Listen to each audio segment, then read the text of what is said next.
And then Tuesdays, they still hurt. And then Wednesday, it's like, okay, we halfway there. And then Thursday's like, yeah, it's Thursday. You know what I'm saying? And then Friday, man, this shit is done. So but yeah, let me know in the comments if you like Tuesdays at 2. A lot of this comes from what we've done with research as far as viewership and availability of some of our um diehard, watchers, and also in combination with um what the passerbys are doing on YouTube. We've had a few passerbyers that have happened to just be some foundational folks that have been dropping in consistently. So we got to get this slot moving consistently, and we got to keep rolling. And Tuesdays at 2 o'clock, that's what the magic day and time is looking like. So let me know in the comments, what do you think? The Tuesdays at 2 o'clock work for you? Do you think that you know that's something that you would be interested in? And does it mess with your schedule at all? XYZ, let me know. We try to build this around people's opinions, people's outlooks, and how people feel about the process. Because this is for the people, by the people. So, but yeah, man. Yeah, yeah, yeah, yeah, yeah, yeah, yeah. So we got a lot to talk about and unpack today. And this was just like a general, catching up with everybody. How's it going? How's that New Year's, you know, resolution that you made coming along? Are you getting these, you know, um, are you getting these things that you said that you wanted to come into fruition? Are they happening? You know, Talk about it. Tell me what's going on. Tell me how's it working out for you thus far. We'd like to know. So how's your New Year's going? So far for me, it's been great. I can't complain, but how's it going for you? Put the comments in the box, let me know. Hopefully you are, still as productive and with a fire in your belly as it was, coming out of December of 2022, and you still rolling, steam rolling. So um yeah, man, because a lot of people's New Year's is, from what I hear, has not been, the best. So I just want to encourage people, man, to, stay positive, continue to strive for the things that you want. Um, and let's be honest here, man. A New Year's resolution is only as good as the effort and the fortitude that you put behind it. You can say what you are going to do, you can say what you want to do, but what matters most is if you do it. So, and at the end of the day, that's where your results are going to come from. So, man, a plan is a dream, uh, period, until it becomes an action. So, but yeah, excuse that barking dog. We got a barking dog in the neighborhood that's outside, so we're gonna figure that out on the break and get him quiet. But nonetheless, uh yeah, man, so tell me about your New Year's and how that's happening for you. um Shout out to um Endeavor Studios, a good friend of mine. I like to prefer to call him Colvert, because it sounds like a high end wine or a high end alcohol. But shout out to Mr. Colvert of Endeavor Studios. That's my boy. He is my filmographer and photographer, my main filmographer and photographer, and he has provided us with some very great lighting.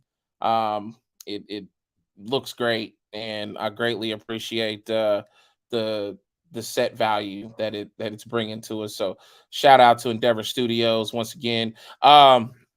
If you need photography or videography, this gentleman is super talented. I don't have a picture or any credentials or anything of his up at this time. I might dig something up as if we can find something, and then I'll bring them up again during the show. But if you need photography for any occasion, birthday parties, bar mitzvahs, um, you name it, bachelor parties, bachelorette parties, call this man. He's fantastically talented.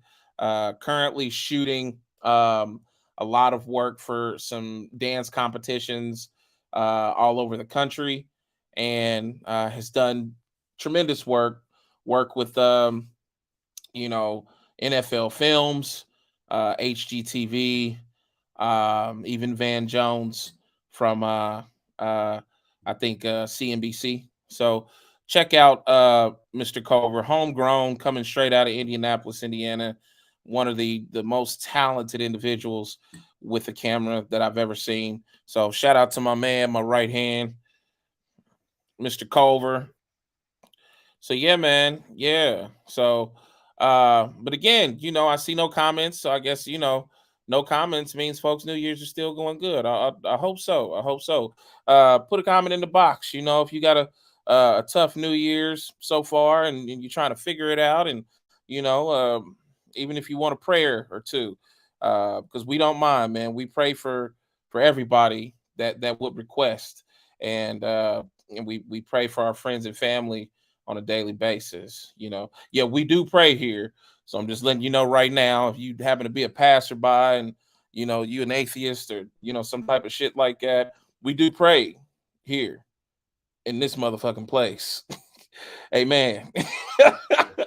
And so, you can get out if that's something, because a lot of people got religious, hang-ups and whatnot. And, I don't deal with that. So, prayer is needed and given around here. So, um, yeah, man. So tell me about your new year during the course of the show. How's it going? And yeah, man. Most definitely looks like we got a couple of comments. Man, amen. CWK Promotions in the house. Amen, brother. Amen to my man all the way out in M Town, Adrian Williams. You know what I'm saying? That brother is that's my street team, my street guy out in Memphis. Man, we got some shit to talk about with Memphis too today. Like Memphis is up and down the board, and I'm bringing my big guns. I'm bringing in Mr. Murphy. Mr. Murphy is usually sports, but I'm telling y'all, we are incorporating him more into all of the facets of the show. He's so bright, intelligent, with this, deep, deep Barry White s, you know, uh kind of voice, you know what I'm saying, and just charismatic as hell. And he's gonna be tripping over these Memphis topics we got going on. So shout out to Miss Melissa Thomas. Thank you so much. Grateful, amen, to that great lady. CWK Promotions Omega, the Giant. Oh man, you give me too much, man. Love you to death. Tell mom and pops I said hello. Hopefully they're watching. Um, Mama Kleist, Papa Kleist, out in Denver. Love y'all to death. Glad that Chris, that you here. Hopefully, man, my man Deuce will tune in, because whenever Deuce comes by, I like to bring him up and like to shout him out too. We gonna be running a little bit of Deuce music a little later on too. But yeah, man. So first quarter of the year, how's it going? Let me know in the comments. I'll come back to you. So we ain't gonna play. We're gonna come out with the guns ablazing. All right. So for starters, McDonald's owners versus Cardi B and Offset. Yeah. Um, so basically, if you have not seen, and I want you to know that this all ties into like a little bit of a running theme today, and you'll see, how I weave it in there, because this is something that just it must be said, it must be, um, talked about. But if you haven't kept up with the news, or with Cardi B and Offset's new venture with the McDonald's meal. I guess they got their own meal where, and it's something that's been happening for a little while with hip hop artists. Yeah, Travis Scott, he had a meal. You know, these guys, get with these artists that have high profiles and high visibility on social media and on the internet abroad, and McDonald's puts together a meal of some kind that's something of their favorite, something that they might have been, getting whenever they were, getting McDonald's before they became famous, or something that they just love to put together on their own as a meal. Travis Scott's meal was like I think a quarter pounder and some nuggets and something else, and Cardi B's meal and Offset's meal. I don't know what it is.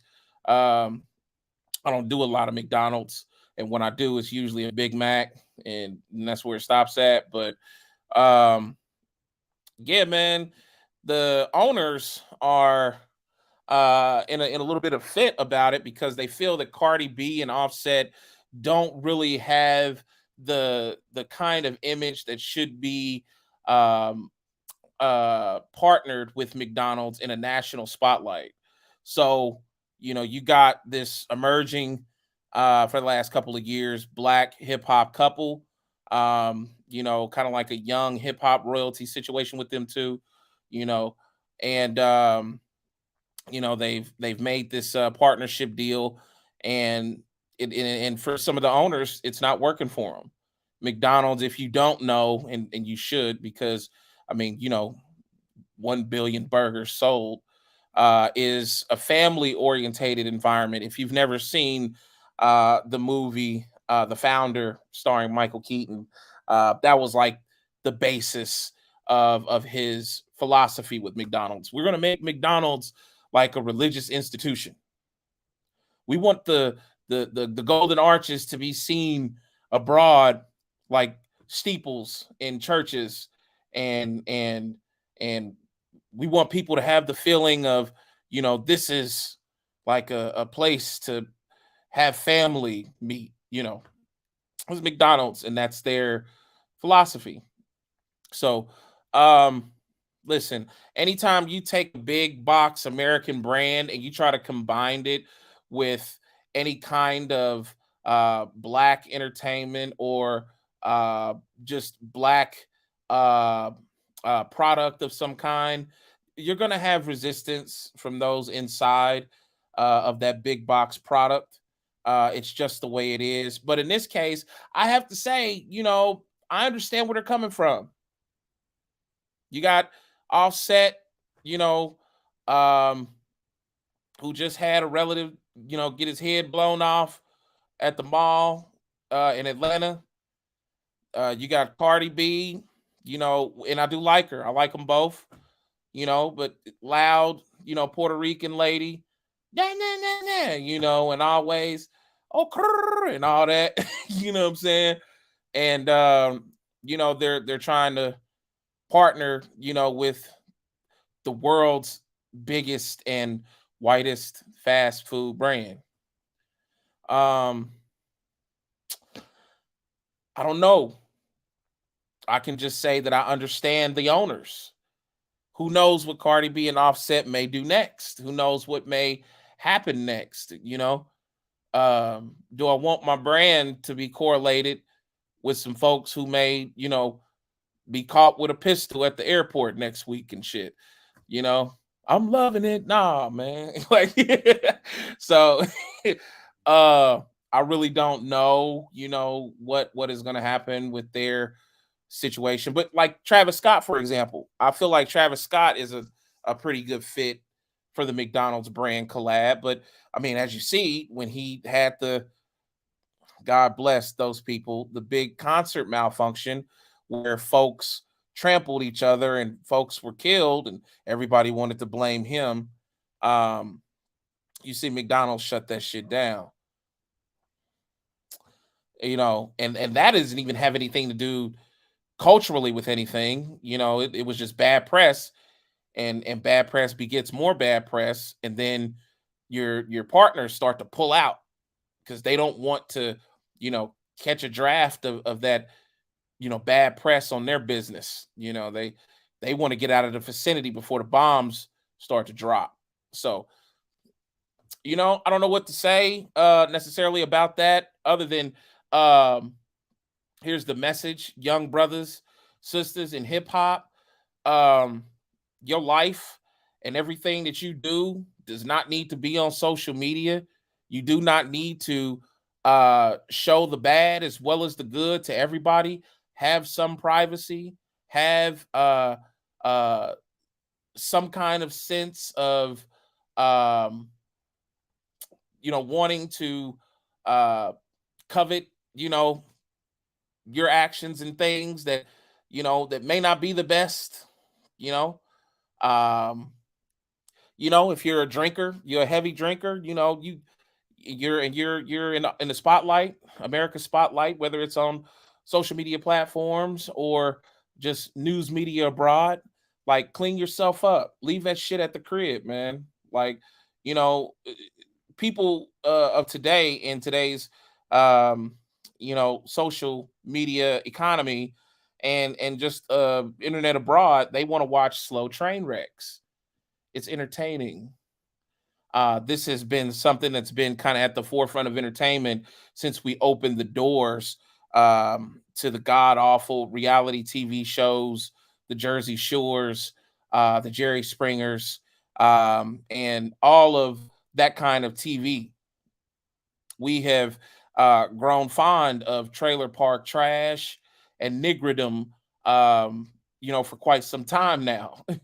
Niggonomics, whatever you want to call it, piss poor television, full of bliss, ignorance, and um, name calling and crotch grabbing and whatever else you can think of. You can find it all on Steve Wilkos, Jerry Springer, um, Maury Povich, and Instagram. So um, you cut the legs from underneath yourself when you do that as an entertainer. Everything doesn't need to be seen, but we're in a period of time now where vanity is supreme. We're in a point of time now where it's more important, for you to sell your piss poor self than it is for you to sell records. The music has been backburned. Think about it. Like, good music, it's hard to find when you turn the radio on. It's almost non-existent. People sounding the same subjects, same topics, even almost the same kind of beats. So, black folks, entertainers, clean yourself up. Keep that in mind. You stand to lose the chance of having um we're talking about, if you're partnering with a McDonald's, you're talking about a possibility of wealth that is going to outlive your children's children if you do this right. Your children's children. So who wouldn't want to be partnered with them forever? I look at people like Jack Nicklaus, the golfer, and how his partnership is with Arizona, the drink, because Jack Nicholas, of course, has the tea, whatever that tea is, the Arnold. Is it Arnold Palmer? I think so. So, and he's like the dude on the can, and like, that's forever. So that's what we want. That's how far you want it to go. And if you are getting pulled over with pistols and going to jail because of fist fights in malls, or dudes next to you getting their head blown off, and like, yeah, man, people don't want to partner with that, because you may be dead and you may not finish the contract, or you may come to their office and bring uh gunplay to their office on accident. A lot of radio stations and places in New York have been known to be shot up before, dealing with the likes of goofy ass rappers and entertainers. So clean your image up, man. That's all I can really say about that. Good luck to Cardi B and Offset, though. I hope they get a good run out of this McDonald's meal, and I hope they, are invited a mainstay. What can I say? Um, Bouncing into the same kind of arena. So NLE Chopper, If you don't know who NLE Chopper is, he's an up and coming artist. Well, been up and coming for some time now. Hip hop artist, and apparently, due to a popular basketball player with the Memphis Grizzlies, Ja Morant, NLE Chopper has lost his advertisement deal with Powerade. He had a TV spot where they were using his song. I forgot the name of the song in the Powerade commercial, and it's a wrap because Ja Morant wanted to pull out a pistol online during some kind of goofy live that they were doing wherever they were at. There was some folks in there drinking, lap dancing. John Morant wants to pull out a pistol and show the pistol to the people, um, online. And, this is a guy who's one of the most explosive NBA players in the league right now. This guy is absolutely all eyes are on him. And then he's in this this town, Memphis, where musically, both of these guys are from Memphis, by the way, NLE Chopper as well. So this was going to be great for Powerade because you got a rapper from Memphis who's a young guy who's emerging, and by the way, NLE Chopper has kept a pretty clean image up to this point, and this has nothing to do with him. Uh, like I said, this is John Morant's doing, but because his song was used in that Powerade TV spot, it was made and it was prepared to be launched, or it was launched. They pulled it all, so you can't use the song again in another spot with another athlete, and they don't do it like that. They'll just discard it all, and get a campaign from scratch. So, but yeah, man, two guys from Memphis, two brothers from Memphis. One of them raising hell on the court, the other one raising hell in the streets on the microphone in the music business. And because of the actions of the basketball player, he has lost an opportunity for himself and the rapper. Once again, black people, entertainers, black entertainers, you know, stop putting the bullshit on social media, man. Like if you're an NBA player and you're out there, possibly, making millions. I don't know what kind of contract John Morant has, but as explosive as he is, if he doesn't have a big contract now, his next one coming up would absolutely be significant. Why do you have guns on social media? John Morant's a young guy. He's a young guy in his 20s. I mean, I wouldn't be surprised if he's just a couple years older than NLE Chopper. NLE Chopper's young. I don't even think he's 20 yet. So, but the shit looks bad. It looks bad for Memphis. It looks bad for these two young brothers. Like, what are you thinking? What are you doing, man? You know, like, and these little kids are watching. When's the last time you seen Michael Jordan pull a pistol out? How about Scottie Pippen, Charles Barkley, Shaquille O'Neal, Grant Hill? I mean, the last dude I could say in this situation was Gilbert Arenas. And, Gilbert made a huge mistake pulling a pistol out in the locker room. Thank God he wasn't of the echelon of the guys that I named before him. So he isn't the first to make this kind of dumbass mistake.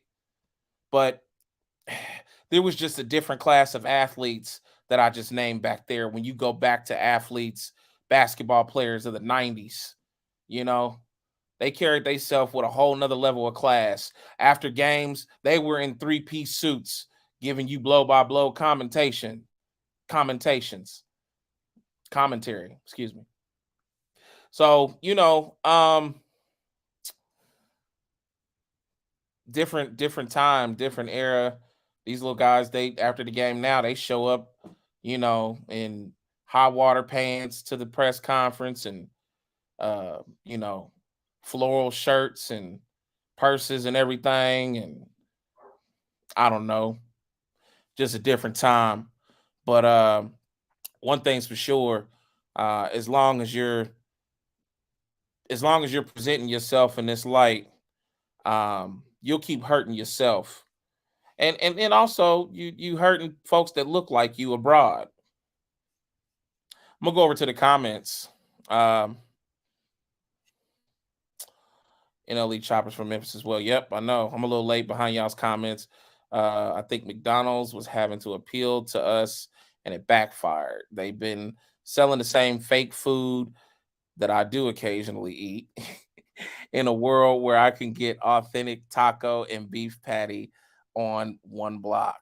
I absolutely agree. Shout out to Melissa Thomas. Well said. Yeah, big time backfire, man. He was here in Colorado when Ja entered a strip club and had a gun. Wow. CWK Promotion says Ja's fiasco all happened in Colorado. That was all in Denver. Yeah.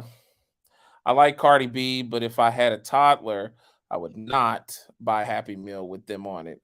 She and her music are for me and my ratchet life, not for my soccer mom life. That's what I mean. Like, and shout out to Melissa Thomas for that comment.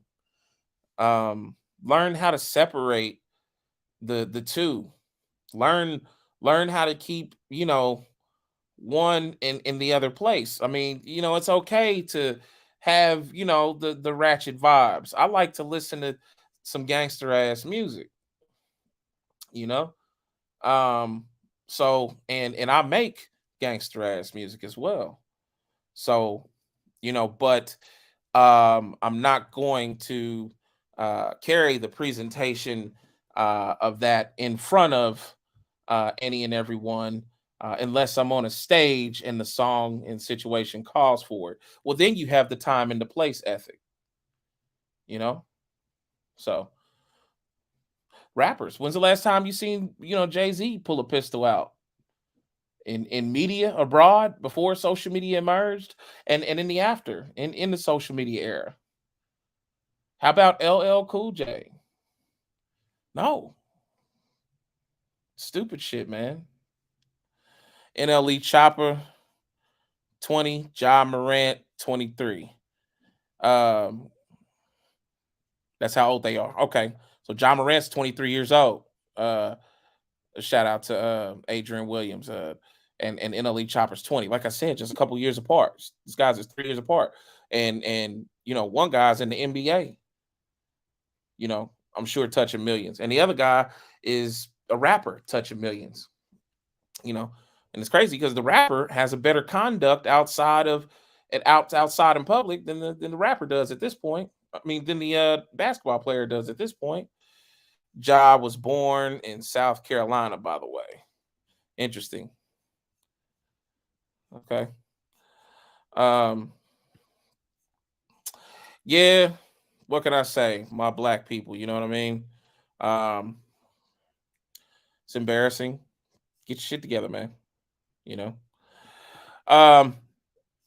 So with that being said, y'all sit tight, and I'm bringing out my man in 100 grand, and we'll be right back in 2 seconds.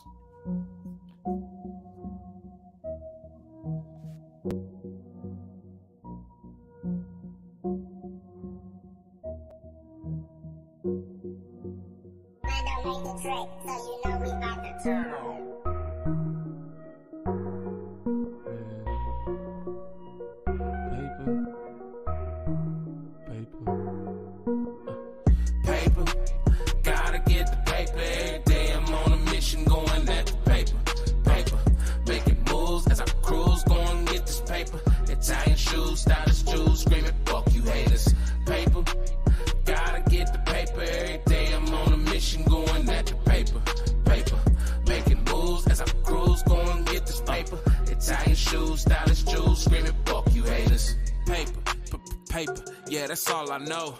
Rich and black help me lace my boots from the go. Matter of fact, let's take it back to 2004. Slinging packs of pissy crack out Buick doors. I was a hustler, I take 2 zips and make them fall. Forward stab, that was the track, if you must know. I had a sting that made it on cops. In the trailer, pointing the dope out, telling the ops. It was crazy, like any moment your shit could get knocked. Tuesday and Thursday, for real, they circled the block. Came out the door one day, somebody dead on the spot. Stretched out in the street, neighbors standing staring in awe. My first time seeing a dead body, and best believe it was over drugs and money probably. And the block went on, I think it even banged a little harder that day. Goes to show sorrow sells and crime pays around my way. Paper, gotta get the paper every day. I'm on a mission going at the paper. Paper, making moves as I cruise, going get this paper. Italian shoes, stylish jewels, screaming fuck you haters. Paper, gotta get the paper every day. I'm on a mission going at the paper.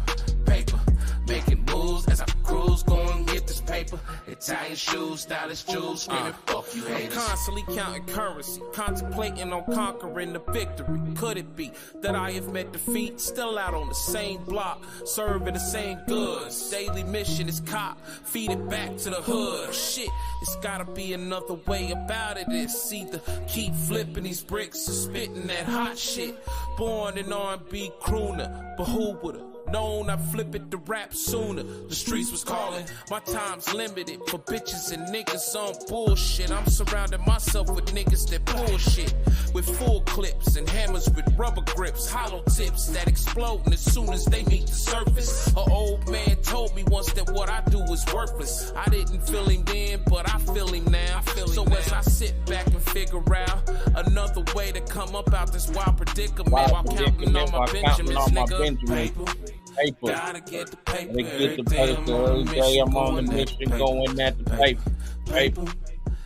New song by yours truly. Excuse me. Thank you, brother. Thank you. It's called Paper, y'all. Paper. That paper, man. Like my man, I seen him say a little earlier, a few minutes ago, CWK Promotions, I'm a gangster when the time permits it. Yes, sir. Yes, sir. Absolutely. Well said, CWK. It's a time to get gangster and it's a time to chill. Adrian Williams says Knight gave him an endorsement worth $12 million. I'm assuming you're talking about John Morant, brother. Yeah. Yep. But talking about John Morant, I got a little comment on that. This guy, the whole pistol thing, not only did he get suspended for 8 games, his suspension was over last night. He didn't play, but now they took a big chunky money out of him. He's not going to make the All-NBA team, and that's where they get their money. So he shot himself in the foot, literally, without even taking a gun out. But he lost millions and millions because he's not going to make the All-NBA team, and that's what these guys strive for, to get to that NBA team. That's like the All-Star. That proves your value, and he just shot himself in the foot, literally. Terrible, man. Literally. Terrible. All because he was at some strip shop, a strip mall, and wanted to pull a gun out. So he was a big man on the campus. Crazy. Crazy, man. Which Adrian Williams says, after his shoe was released, turned into $40 million a year. Wow. CWK Promotion says, Jerome, yo. What a do? What a do in the house. And all the way out from the land full of sand on the West Coast. The girl Steph Rice says, fire, fire, fire, fire, fire, fire, fire. Shout out to that young lady out there, Miss Rice. What's going on? Yeah, but CWK, he ain't seen you in a minute. He's like, Jerome, yo. Yeah, my guys, man. Shout out to everybody that comes through the thread like this. Mr. Williams, CWK, Miss Thomas. Oh, shit. I didn't see my man in $100,000, Corey Rosdo in here. Shout out to Corey, man. I respect what Shaq said. He don't drink in public because it could tarnish his brand and affect his money. I made a video not too long ago. It was probably about a week or two ago with Shaquille O'Neal explaining why he doesn't drink, and it made a tremendous amount of sense. And yeah, absolutely. You know, you're not going to see Shaq in a negative light in public. No. He's just not going to let it happen. I mean, he's got way too many endorsements and things on the line. Right. It's not happening. I don't know if you heard, he's in the hospital recently. They talking about he kind of did it incognito. They thinking it might be a hip replacement. But you know, Shaq? Yeah, that's a big man, and you know they probably have to custom build him a hip because you know that's a big frame, and he carried all that weight and went to the NBA and stuff. But yeah, he had a picture posted of him in the hospital bed on Instagram or anybody interested, you can see that he posted it that he's in the hospital. TMZ found out that he was in the hospital. He was getting surgery on his hip. He didn't, you know. I didn't know that. Yes. Shaq is in the hospital. He's healing up. He's getting it together. Okay. And going back on the pistol thing, I don't know if everybody remembers Plaxico Burress. This guy was in New York City at the strip club. What is up with these athletes in the strip club? Mm-hmm. The dude goes into a zero tolerance city with a pistol in his sweatpants, winds up shooting himself in the thigh and getting 2 years in jail. And he gets put off the team. I remember. Yes. So this is not no new thing. This is the athletes and the rappers just, you know, wanting gunplay. You know. Yeah. It goes back. Like you said, you never seen Kareem go through anything like this. You never seen, you know, Wilt Chamberlain go in there because although Wilt had another pistol. His pistol was in his pants, you know.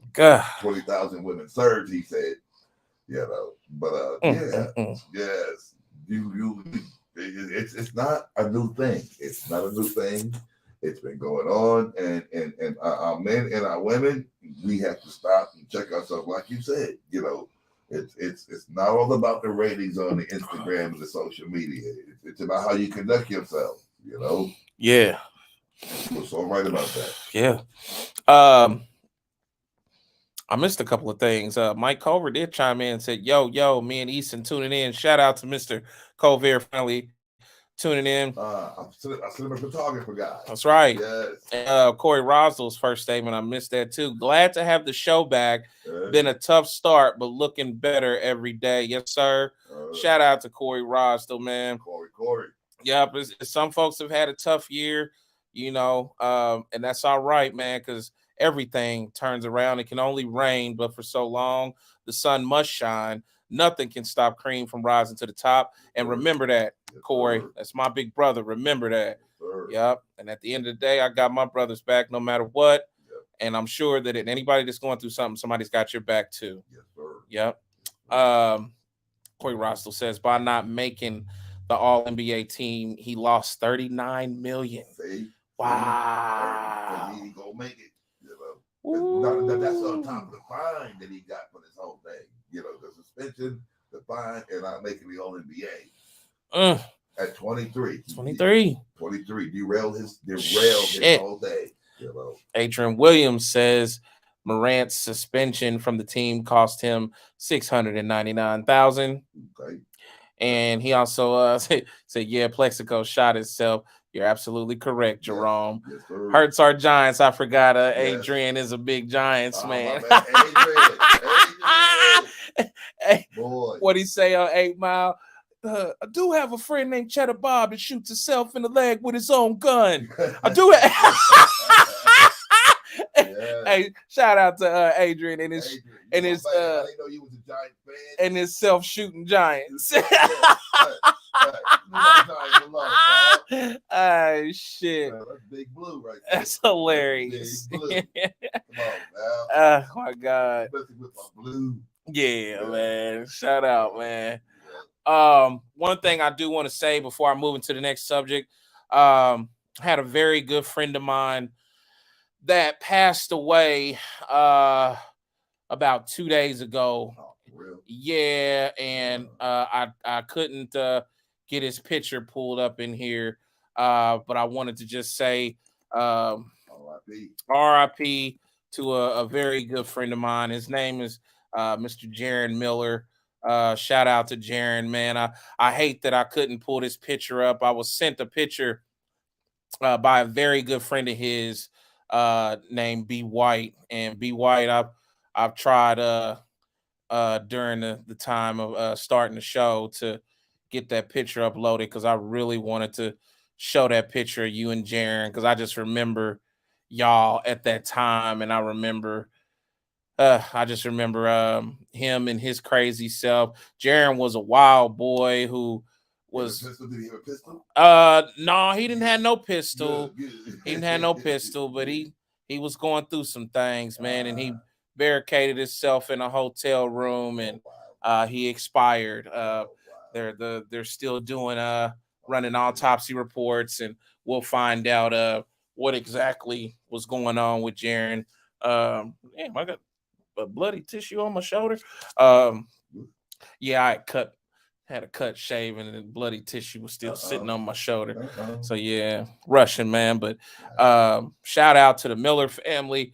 Shout out to B White, and shout out to Justin Cross, which is I consider a family member of mine, even still, because he was a family member of my ex, and I still am.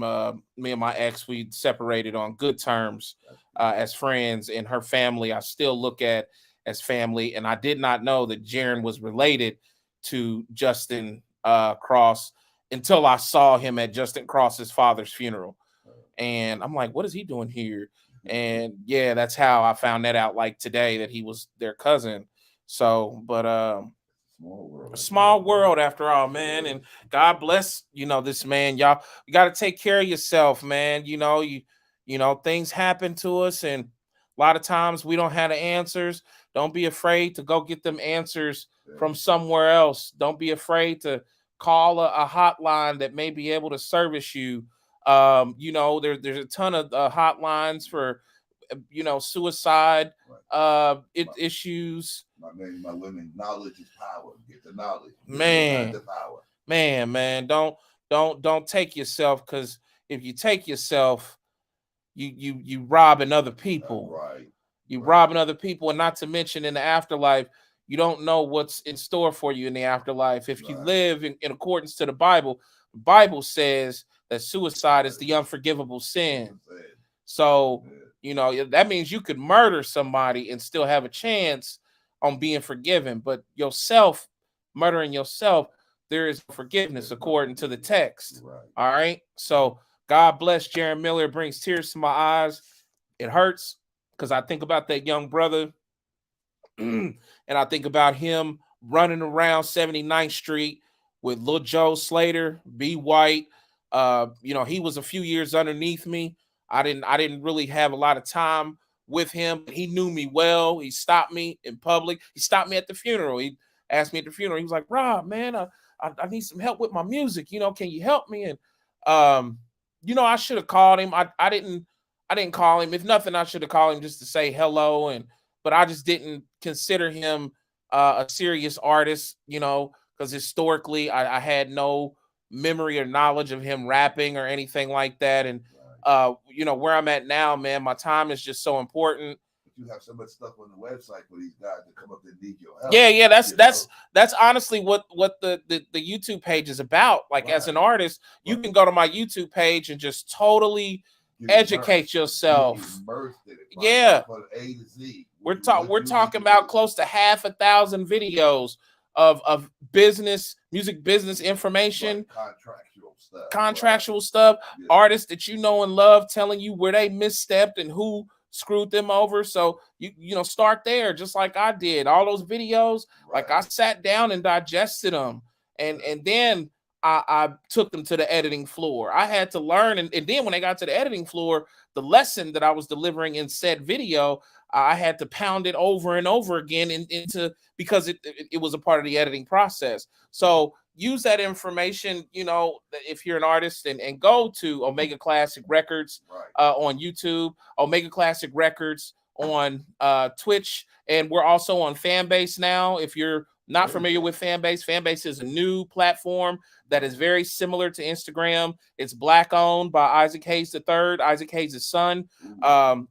We're on Fanbase now, and Fanbase is a small crowd of folks that's somewhere around about 300,000 in its community, but it's very interactive. Fanbase It's kind of like a combination between Instagram and Twitter, as its functionality, how it works. So we're there. We're on 4 or 5 different pages on Facebook. We're on Twitch, Twitter. We're everywhere. But go to YouTube, which is the home of all that information and those videos to educate yourself if you're a serious artist or musician. You might not be able to get the man because the man's got so many irons in the fire, but he put it out there for you. He laid it down from A to Z. And if you immerse yourself, you're going to come out 10 times stronger. You're going to come out with better knowledge. And you're going to have a handle on this music thing and where you want it to go instead of having to take you where they're going to take you and do you any way they want to do you. See? Yeah, man. You're putting the control back in your head and it's right there. You don't have to talk to the man to get the information. It's right there. Just go to the page. I'm trying, y'all. I'm trying. So that's the legacy right there. That's the legacy. Thank you, brother. Thank you. So yeah, man. I'm gonna jump back over here to the comments one time. I see there was quite a few comments. Prayers to the Miller family. Thank you, Adrian. Thank you for that. Prayers to the Miller family. RIP. I lost a good friend, a musician, on Friday. His name was Mac Velli. That's CWK Promotions. God bless you, you guys, man, out there, Chris and Mac Velli. I bet he probably knew Mom and Pop and all of y'all. I'm sure feeling that because, man, people love y'all, Chris, and y'all just, y'all have done so much for the game itself, but then even putting the game aside, just so much for people. So thank you, and God bless Mac Velli, man. Adrian says the suicide and crisis prevention hotline number is 988, available 24 hours a day.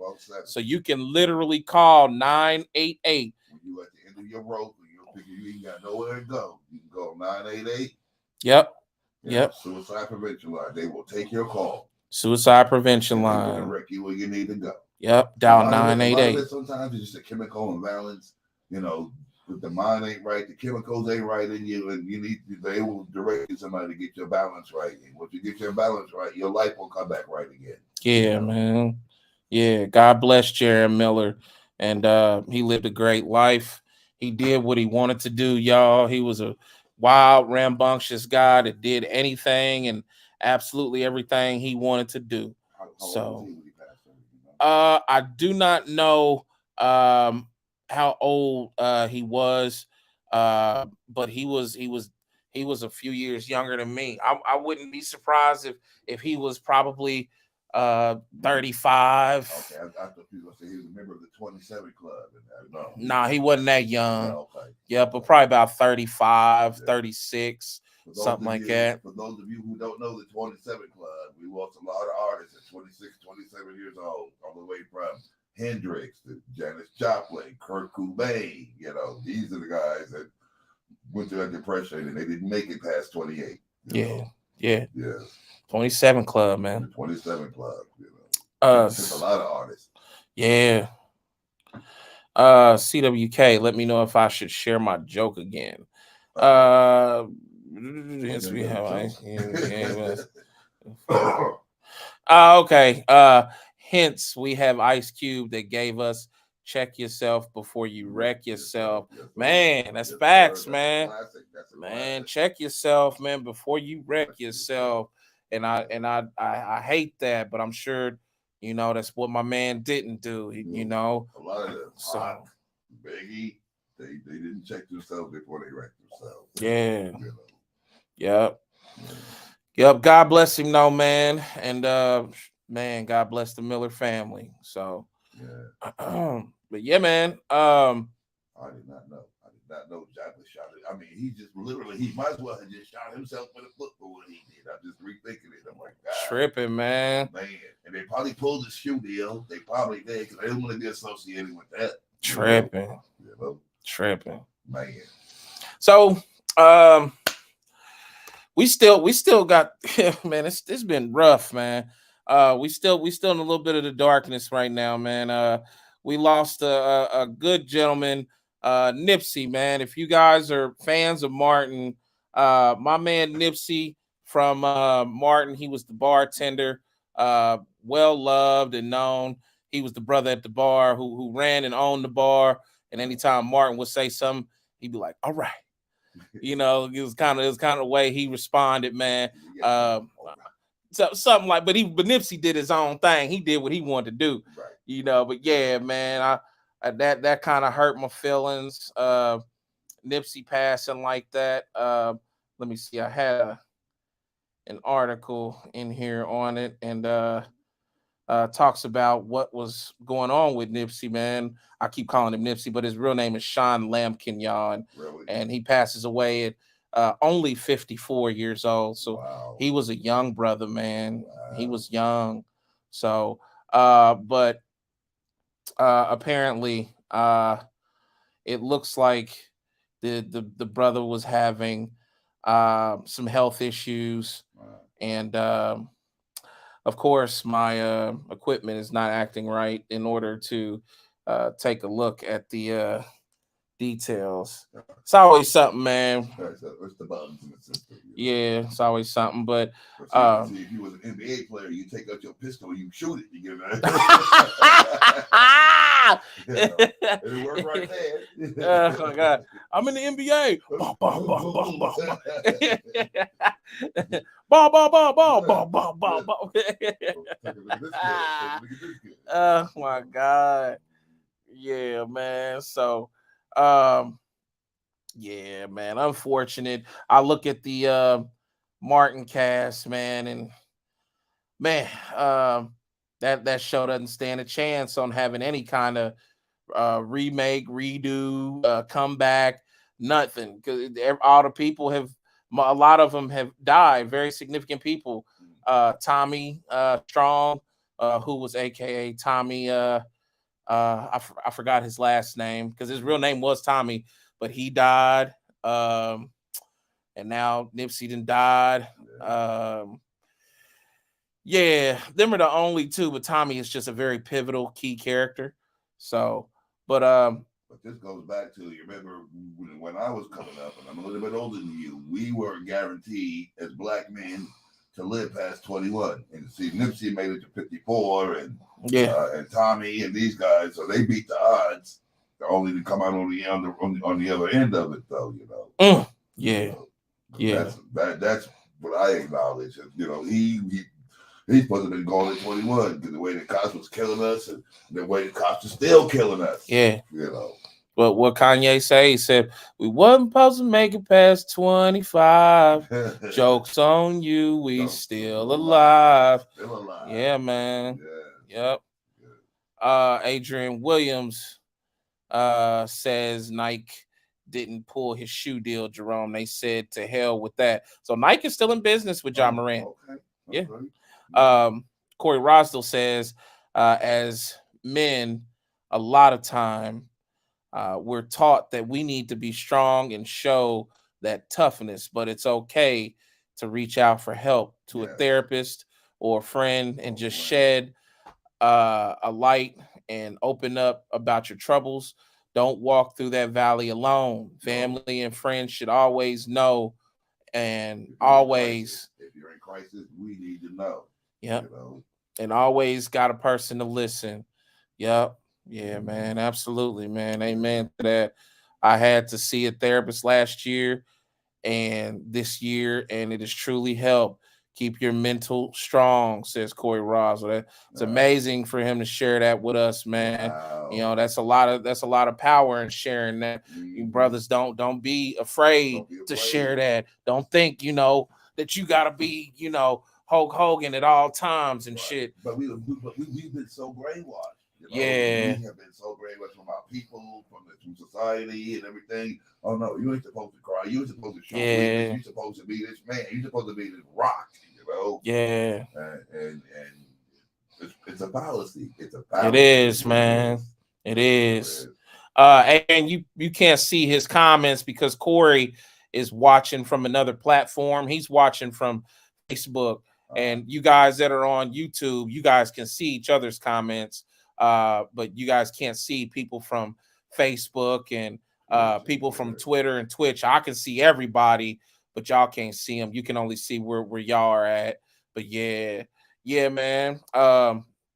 Adrian also says, funny thing though about Kyrie is kind of pissed because Nike dropped him for claiming he was anti-Semitic because of content he reposted on social media, Right. but they chose to keep John Moran. Yeah, I mean, because That's the double standard. yeah, and that's what I'm saying, because it's okay to liken black men with guns, as it's been, you know, fed through main media, Yes. you know, by the shitloads, you know, since, you know, the Reaganomics era. Right. You know, trickle down theory, the trickle down. yeah. So, but a brother that, you know, posted an anti-Semitic, you know, piece of content. Yeah, he is scorned. No matter how good a ball player he is, right? You know, and the thing is it really wasn't anti-Semitic. Right. It was retreated. It was something that was taken out of context and retreated. Yeah, he basically was saying about the original people from that region, right. and the fact of the matter is the original people from that region had this skin tone. Right. They were not, you know, bright colored, you know, Caucasian people. Right. I mean, that just was not in that territory in its original, you know, time frame. They didn't fit the mold. No. Well, I mean, that's all he was saying. But yeah. You're absolutely right, Adrian, and it's sad. You know what I mean? It's unfortunate. You know. But we live in a society now where everything you say is picked apart, analyzed, reanalyzed, processed, reprocessed, and tailored to fit whatever content you want to project. Yeah, you know? Yeah. So these might not even been this man's words, but they attribute it to him. Yeah. You know, and it's just another one to knock and bring down another black man. You know. Absolutely. You know.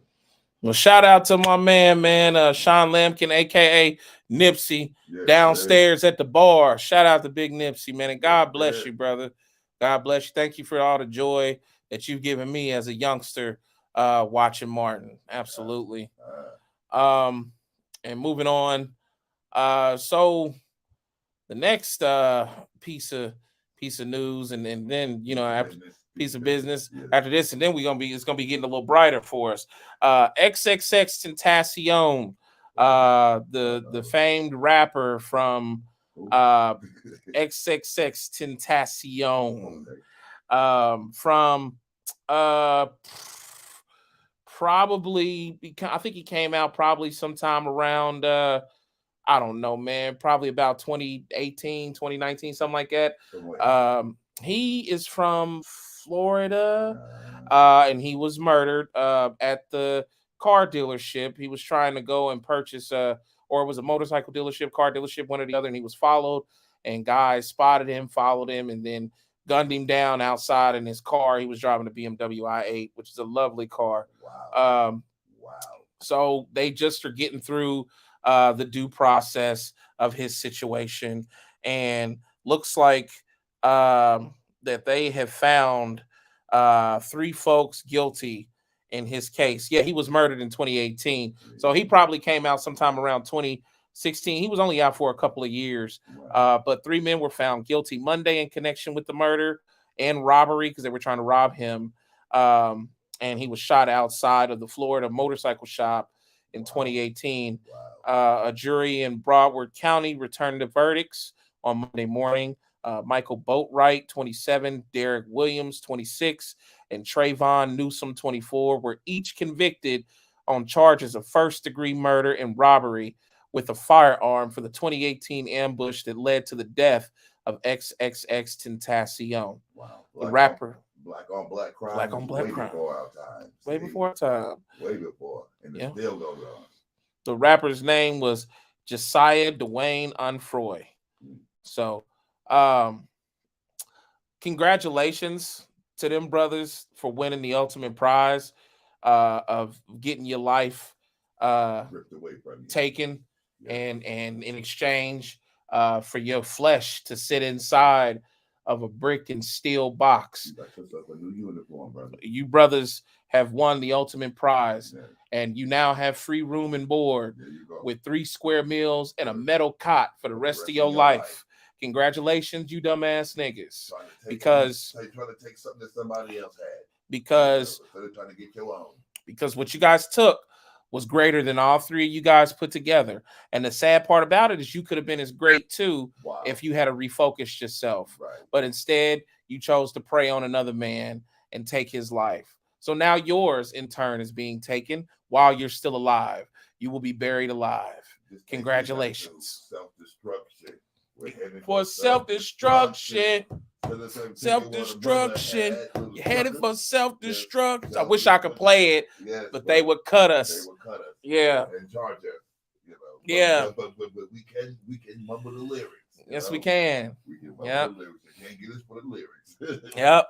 That's 4 lives lost in one situation. Wow. I'm so sorry for the mothers of these young brothers. I'm sorry for the mothers of Mr. Williams, Boatwright, and Newsom, and Mr. Onfroy, XXX himself. I'm so sorry because they're the greatest victims in this tragedy. The greatest victim, I'll take that back, is XX because he's gone. But next to him are the mothers. You know, children. Yeah, I'm pretty sure these guys 20 in their 20s, and I wouldn't be surprised if they got 2-3 kids. 2 or 3 kids. So with different baby mamas, not just keep to the stereotype, but yeah. We got to do better, y'all. God, we got to do better somehow. And I'm gonna try to reach you. I'm gonna try to give it to you through this microphone here or through that other microphone that I use on the stage. One way or another, I'm gonna try to reach you, and I'm gonna do my work as much as I can while I'm here breathing, because I've lived through all of that, and I've got quite the story to share, and I got some instructions to help you stay out of that as best as I can. So I'm gonna do my part, and I hope niggas can really do theirs and really get themselves and get their heads out of their asses and, you know, get some perspective about life and some value for yourself. You know what they say? We are our brother's keeper. A lot of people don't want us to believe that. You know, you're on your own. No. We are put on this earth to watch out for each other, to be our brother's keeper, to be our sister's keeper, to keep our family up, to keep it, you know. Don't believe the myth that you're here and your time is your own and this is what no. Look out for each other. Look out for us. Look out for one another. You know, be that hand on the shoulder and say, I got you, bro. I got you. Yeah, you know? Absolutely. Yeah. We are our brother's keeper. We are our brother's keeper. Yeah. You know? Yeah, man.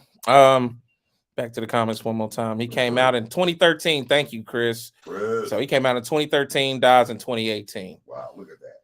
Yeah. Yeah. It's a shame. It was ended before it even really started. You see that? Yeah. It was ended before it really even started. Yes, sir. Wow. All right, y'all. Well, you know what? No holding back. I think it's time for a little bit of sports. Uh-oh. What you think? I think so. Oh, snap. Let me go get that guy. Hold on. Okay.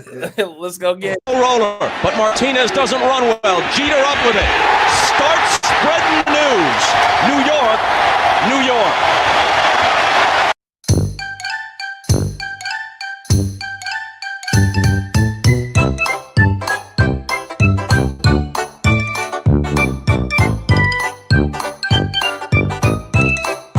Here's the windup. Fastball hit deep to right.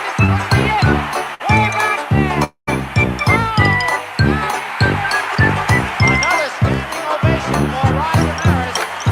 One of the greatest sights I've ever seen here at Yankee Stadium.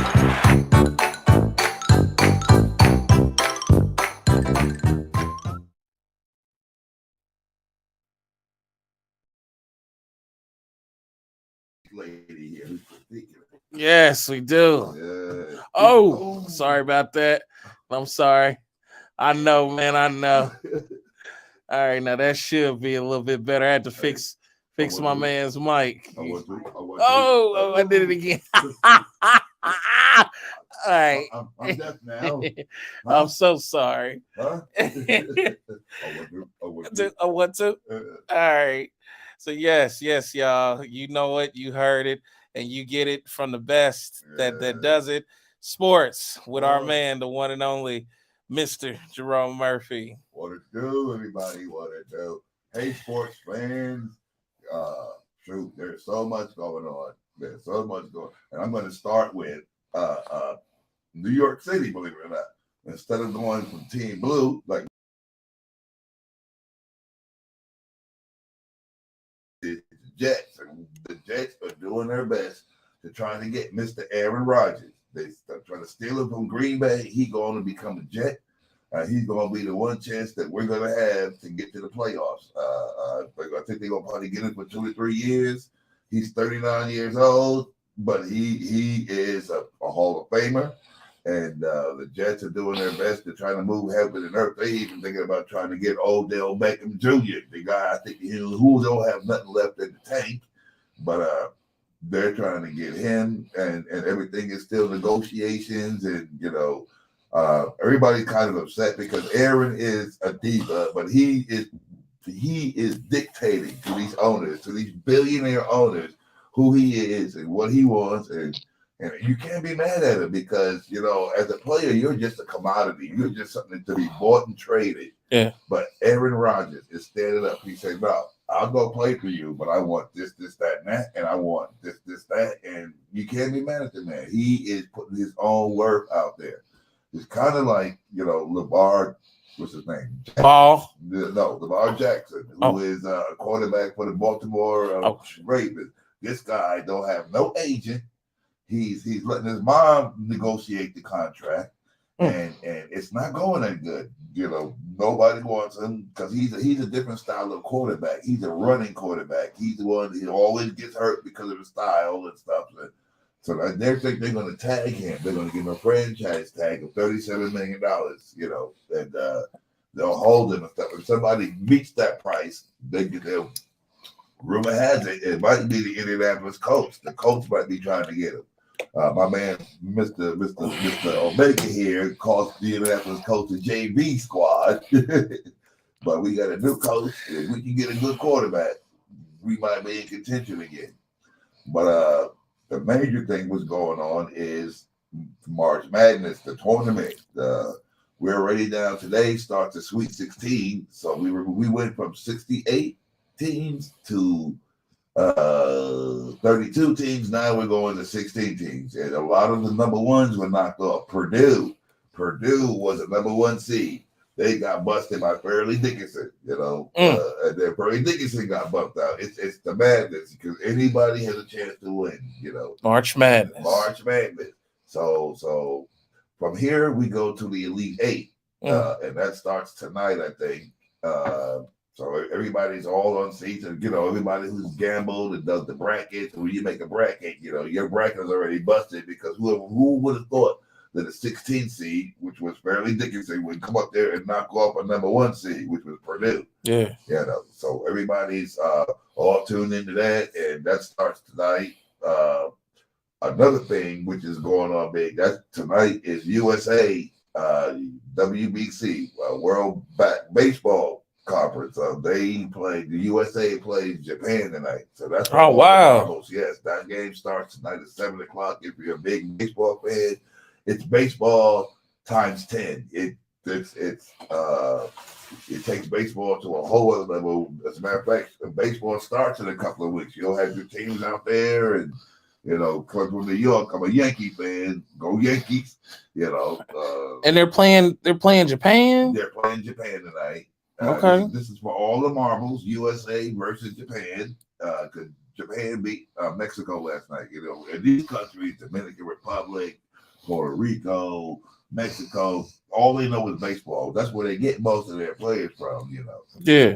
So they're gearing up, and the USA team has a lot of players from all the major leagues here, and a lot of people don't like this game because you got these star prospects, these guys that are worth millions of dollars out here playing the game for fun, and they're really having fun. During the regular season, it's a grind, so they're not really having fun. They're just going through the motions. But here, it's the love of the game. So if you are any type of a baseball fan, and if you want to see a real game tonight with all the bells and whistles, check out the WBC 7:00 on Fox Sports 1 or a radio near you. That's the biggest thing besides the tournament. The NBA, they're still jockeying for a position. They should be getting ready to seed and go to the playoffs. So unless you got a pistol, then nothing's going to happen. Leave your guns at home, ladies and gentlemen. Leave your guns at home. Don't do it, Lamar. Just don't do it. At football, everybody's jockeying for position. Players are changing teams. People are getting paid. That's the. We're all gearing up for the draft, which is in a month. The draft, I say, was like Christmas time for all NBA players. You get all these new toys, and you get to unwrap them. Once we go into training camp and stuff. So we had the combine here in Indianapolis. I don't know who prevailed. Not a big combine fan because I think it's kind of dumb. You got boys running around in t-shirts and shorts, asking dumb questions and doing physical challenges and things. But there's one guy who wants to come back, and if you're from Carolina or Boston, Mr. What's his name? Superman. He wants to come back and play again. He thinks he still has. What's his name? Basketball? No, football. They call him Superman. We can get some comments that will help me. I can't remember. Only Superman I know in sports was Shaq. No, this is a football player, Cameron. God, help me out, commenters. Help me out. He's This is the guy that showed up with a big flare. What was his name? He started out with Carolina, and then he bounced around. But the guy couldn't throw a ball to save his life. But big guy. Cam Newton. Cam, thank you. Says Brandon Smith. Shout out to Brandon Smith. Thank you, Brandon. That's my boy, Big Country in the house. Country Time Lemonade. Really? That's what I call him, Country Time Lemonade. Yeah. There's so many names. But yeah, Cam wants to try to come back. He's thinking he can come back. But if you saw him last year or year before and stuff, the guy couldn't throw a ball to save his life. So yeah, Cam coming back, huh? Yeah, he wants to. He was the equivalent of the football Superman. Okay. The football Superman. Really? Cam Newton? Yeah. When he started out, he was unstoppable. He was a big boy. He had legs like tree trunks, but because of his style of play, it bumped him out early, and then he just could not get back right again. So he thinks he still got something in the tank. Okay. I know. Okay. So, other than that, watch the tournament. Watch the tournament. If you're gambling on it, there's still some of your top guys in there. Princeton, Ivy League, they're still number one. They're still playing. There's a couple others. But yes, there's a lot of sports to watch that on top of the NBA. Let's see. Of course, there's NASCAR. I don't know if anybody's a gearhead who like to watch the cars go around. NASCAR watchers out there? Any NASCAR? NASCAR watchers. Anybody like to see the cars go around the track? Yeah. That's going strong. That's a pacifier. Then you got that crappy XFL football. I don't know if anybody's watching that. Is that arena football? It's kind of like it's a football for guys that couldn't make it in the NFL. That's what it is. That's all right. You got a place to play. That's what's up.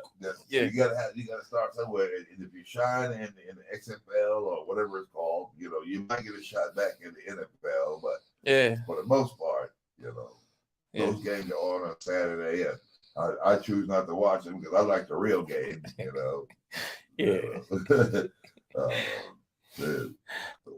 me see.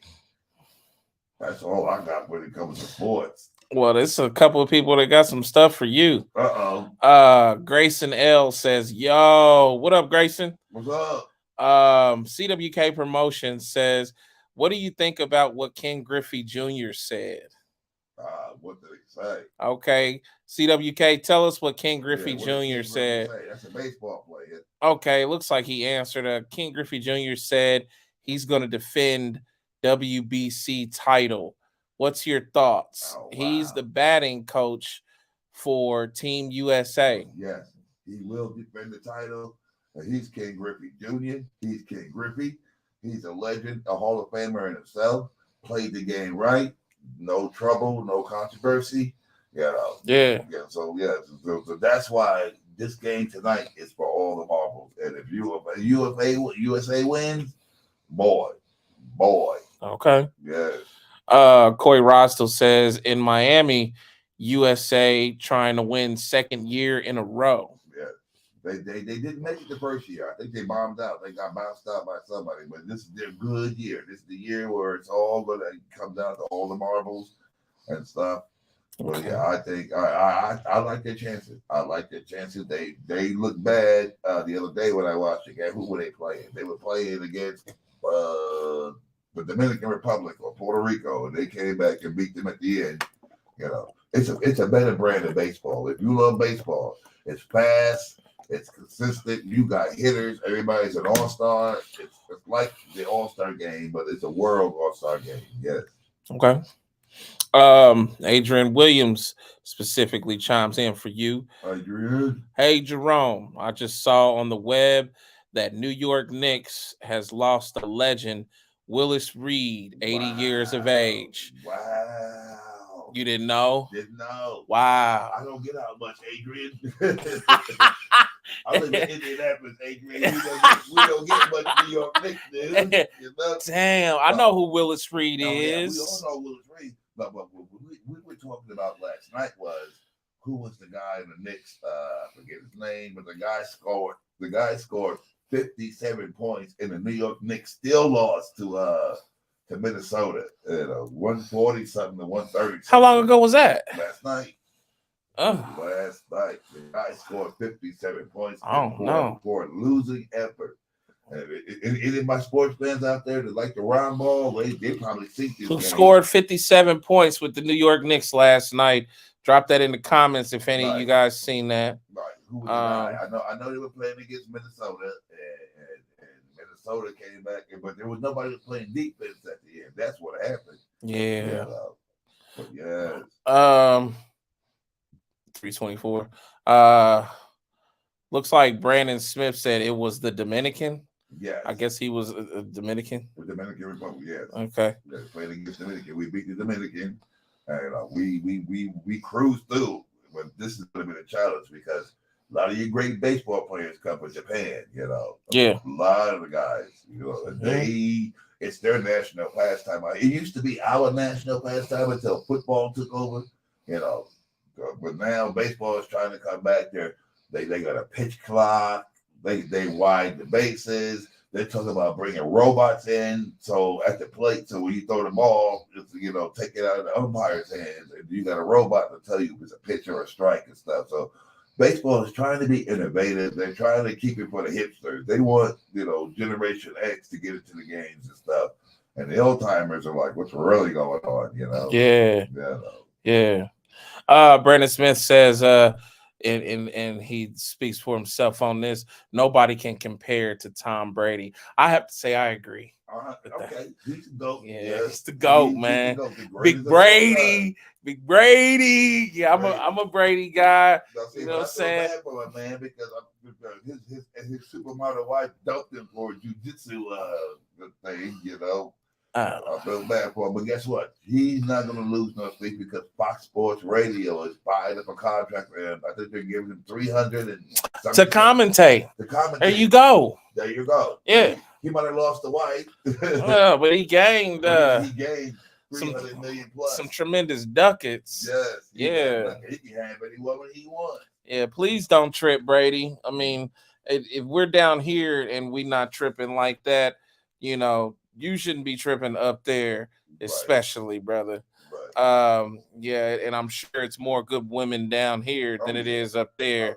So, and I think he's going to be good because he's likable. He's been on the camera. Once he got to New England, when they took the chains off of him because they had him chained up, he couldn't talk. He couldn't, he had to talk the company line.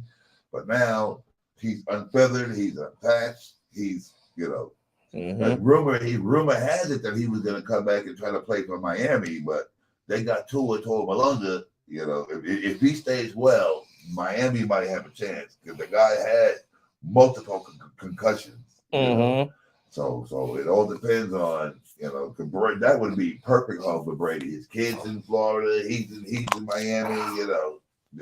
Yeah. You know, but that's if he wants to come back one more time. But I don't see him coming back one more time. He can't do a Brett Favre. Just chill, man. They already got this movie coming out. They done made, or I think it's already out. It's already out. Yeah, Yeah, the Brady movie, yeah. and now you got the with Lily Tomlin and the ladies. Yep. The ladies. Yep. Yeah, man. Do your thing, Tom, man. You don't need Giselle. Sure, she's a supermodel when she's hot as hell. But go get you a real woman. One that ain't plastic all into the plastic shit. In her defense, the dude who's been playing football for 20-some years, he said, "Okay, I'll retire and stuff." And he goes back, and so you went back on your word. I mean, it's in his blood, and as a model, they really don't have that kind of option to because once their looks go, it's over. Yeah, like I mean, the model world, they go get these girls at 14, 15 years old. Yeah, by 21, they done. Yes. It's like it's a wrap. So Corey Rosdell says there are about 6 teams that will take Cam Newton as backup QB. Wow. But Cam don't want to be no backup. He want to be number one. I don't know if he knows that his time is up to be, a number one. He thinks he still got something left in the tank to be number one. And there might be 6 teams, and if he's open to be a backup, you can't. Sometimes it takes a leader. You got a guy who used to be the leader. It's hard for him to take second seat. Yeah. A lot of these guys say, "Oh no, I deserve." Just like Odell Beckham, this guy. I mean, they want to pay you $4 million, and they don't know how good you are, if you can still catch the pass. Although Aaron Rodgers said he wants Odell on his team, Odell was trying to get to Dallas. Shout out to Dallas. Where's my man Brian at? Brian is not here today. He I don't know where he's at. I'm surprised. I know. But he was trying to get into Dallas, but they hired another wide receiver. So that got closed out. So his options are limited. He can wait around and see. Mm-hmm. We've been seeing videos of him online on Twitter doing exercises and running passes and cutting and stuff, acting like he still got it. But the man needs. He said, "I won't play for no less than $4 million. I'll play for $200. I'll play." What did you say for $250? $50. Just to be on the live roster. I'll go in the third line, and then they gotta pay me the next contract. Yeah. I think his work is way overloaded. Yeah. And by the way, the next player looks to be Julius Randle. Yeah, from Adrian Williams and CWK. Yeah. See, anything in New York. Yeah. Julius Randle. 57 points and for a losing effort. Yeah. Losing effort. It's crazy. And Big Country says the hitting title. It was a Dominican. That's what he meant. I figured that's what you meant, Country Tom. Okay. Yeah, I got you, brother. Yeah. So please watch that WBC game. If anything for the Patriots, for the American in us, you got to root for Team USA. A lot of people feel like, well, because I live in America, but guess what? We don't get too many chances. And I'm hoping that the Olympics will put baseball back into the Olympics. They took it out like 5, 6, 7, 8 years ago. They kind of put it back in, but we need Olympic baseball. We need the best, just like the Dream Team. Yeah. The best of the best. Go play the Dream Team. We need the best of the best to play baseball. Dream Team, man. Yes. Them niggas was amazing, man. Let them baseball players get that gold medal. Let them run through the ranks and get that gold medal. Yeah, absolutely. Adrian says Odell is made of glass. Mm-hmm. One good hit and he's out for the season. Wow. That is so true. That's what happened. He's Mr. Glass? Yes, he's Mr. Glass. He played for the Rams. He played for the Rams when they won that championship last year before. Got hit. It was out. Made of glass. He's a little flat, a little fragile. Fragile. Yes. If he goes back to the old Mike Tyson video game, he's Glass Jaw. Glass Joe. Glass Jaw. Y'all guys remember the old Mike Tyson game? He hit Glass Joe in his jaw. And it's all over for him.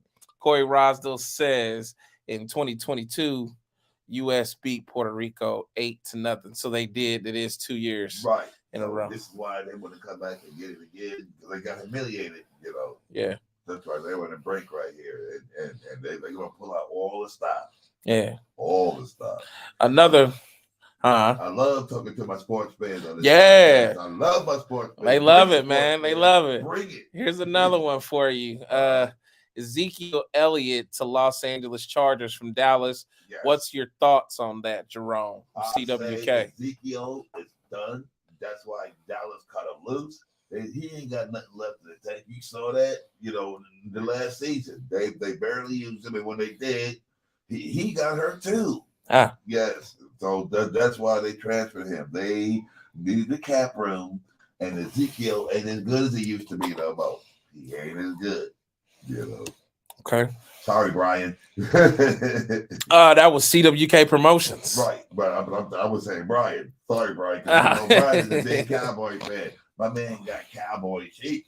He got a Cowboy lighter. He got Cowboy thoughts. I ain't gonna lie, man. After this year, Cowboy jersey. I became a Cowboy fan after this last, Why do you want your boys Dallas Cowboys, you know what I'm saying? Right. Yeah. And I love the Cowboy fan because they figure they got that big star on their helmet, they gonna be in it to win it. Cowboys, big baby. I am officially riding. I had no football team. Yeah. I could never be a Colts. Colts is trash. Man. And everybody that's watching to Mike Culver, because I know you love the Colts. I think Mike Culver is a Colts guy. And Corey Ross, dude. I told Corey, I said, Corey, man, quit hurting yourself like this. Corey went to a game. He went to a game just not too long ago out there in Florida. Wow. And I think the Colts didn't even score. I think they lost like 0-20, 30. So I said, Corey, man. One game where they got blew out. I remember that. I said, Corey, stop doing that to yourself. Man, Dallas Cowboys for life. I'm riding with Dallas. You know what I'm saying? Dallas. With the Cowboys, it's like a marriage, for better, for worse, for riches, for sickness and health. You are a Cowboy fan. Man, look at this goofy person, man, talking about Colts all day. Man, Stephanie Rice out there in the desert. Hey, you need to be watching Arizona. Yeah. You need to be watching that. That's a way better team. Yeah. You know what I'm saying? You tell like this. He got alligator arms. Yeah, man. And the Colts is trash, and I don't want you to end up trash like them. You know what I'm saying? You know you better than that, girl. Leave them alone. Man, trash is trash. The Colts are trying to come back. We got a new quarterback. No, we'll hopefully go get a new quarterback. We got a new coach. We got a new assistant coach. They're in the rebuilding mode. It's a good thing they didn't bring Jeff Saturday back. That was ridiculous to bring Jeff Saturday back. He was trying his best to get back in there. They brought Jeff Saturday back to the Colts? They did last year. Okay. Yeah, and he bombed out. We lost. They gonna blame him. Colts gonna blame everybody except for the administration. You got the main owner riding around getting drunk, going and buying boxing belts. Didn't he go buy Muhammad Ali boxing belt? He bought Kurt Cobain's guitar for so many millions of dollars. He bought Kurt Cobain's guitar. Yeah. He's an enthusiast in everything besides his team. He's an alcoholic old man. Okay. The boy loves his pills. Haters is gonna hate, really? That's what you got, Phoenix. Hey, we Dallas Cowboys out here, and I'm gonna keep popping my collar for Dallas. Trash. Colts is trash. Don't you end up trash like them. You better than that. Leave that trash on the side of the road. Shout out to my man Stansby, because I know Stansby will feel me. You know where I'm coming from. Stansby, big baby. They be sitting there watching the game, what the hell are they doing? Hey, I feel you too, Country Time Patriots all day. You know what I'm saying? Yeah. Look at this, man. Who's this? Damn, Jabbar, how could you do it, brother? You just hurt my feelings. Oh, Adrian Williams. Oh. Hey, man, hey, dog, you know. You say you gonna be a Cowboys fan? Yeah. Adrian, Hey, I'm with you when you right, Adrian. when I watched them this year, they just did something to me, man. They lost. The camaraderie. They lost, Adrian. Tell them that they lost. They didn't even make it out the playoffs. How far did the Giants get? Who Who else is your team again? Who me? Yeah. Oh well, I like my Giants from the. I'm liking my Jets now. Now that we can. Oh, but the Jets, they didn't even. They wasn't even. Yeah. But the Jets, the Giants have a new quarterback that we're liking, and he's coming into his own. You know, and Adrian will contest to this. Although he knows what I'm talking about. That quarterback is coming to his own. That's why they gonna hook him up. And if they put some weapons around to help him, look out for the Giants this year. Look out for the New York Football Giants. I have to do the Billy to them on that. You know what I'm saying? Adrian, we can go back to good old fashioned smash mouth football like the New York Giants used to do.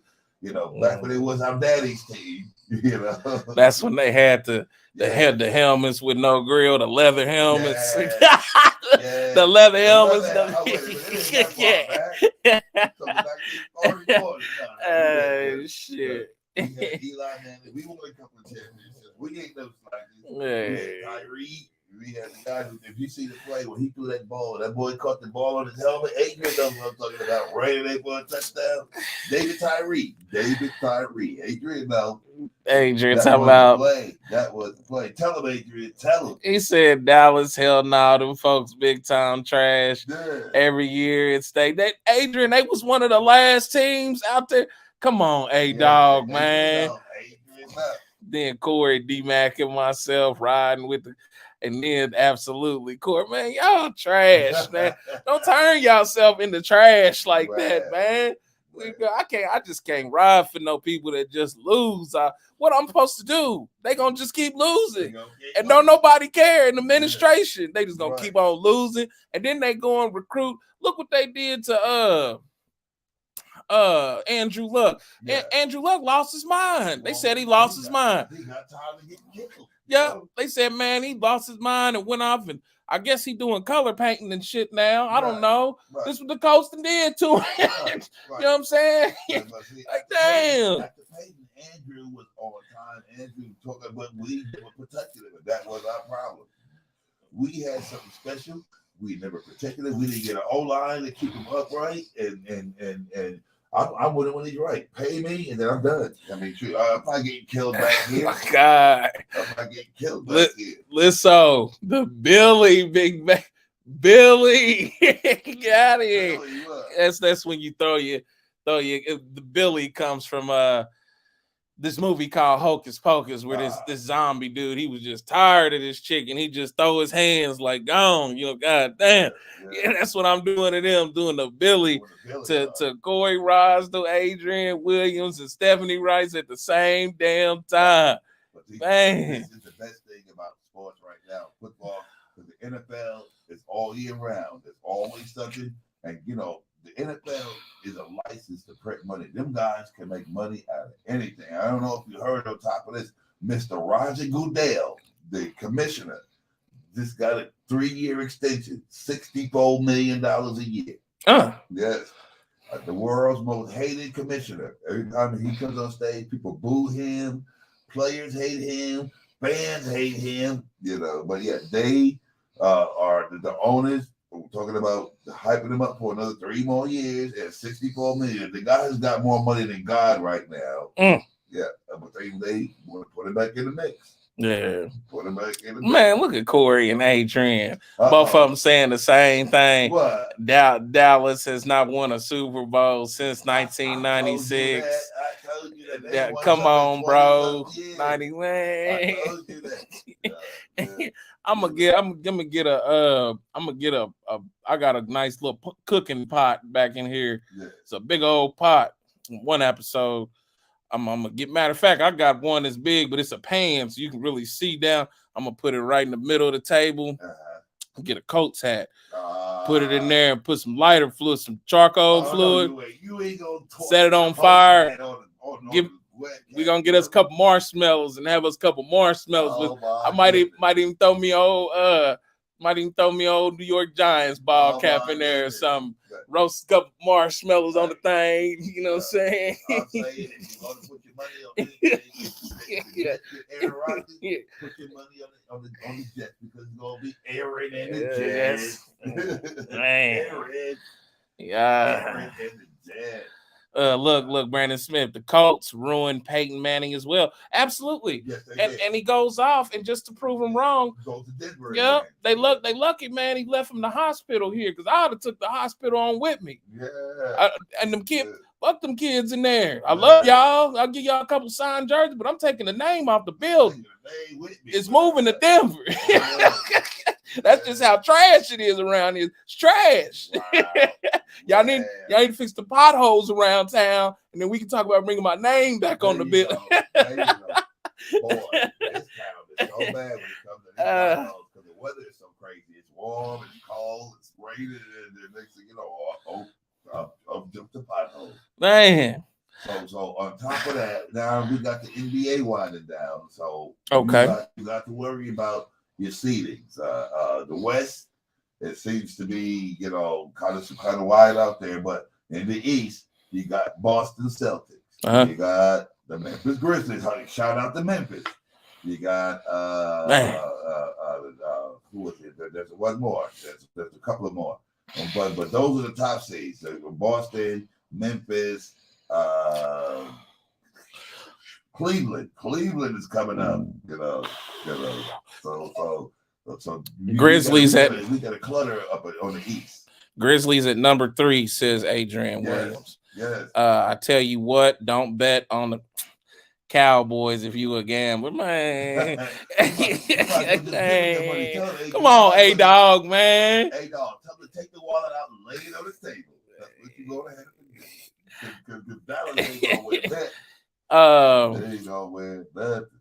And then Corey has something I ain't heard. He says Magic Johnson's trying to buy the Commanders. Yes, he is.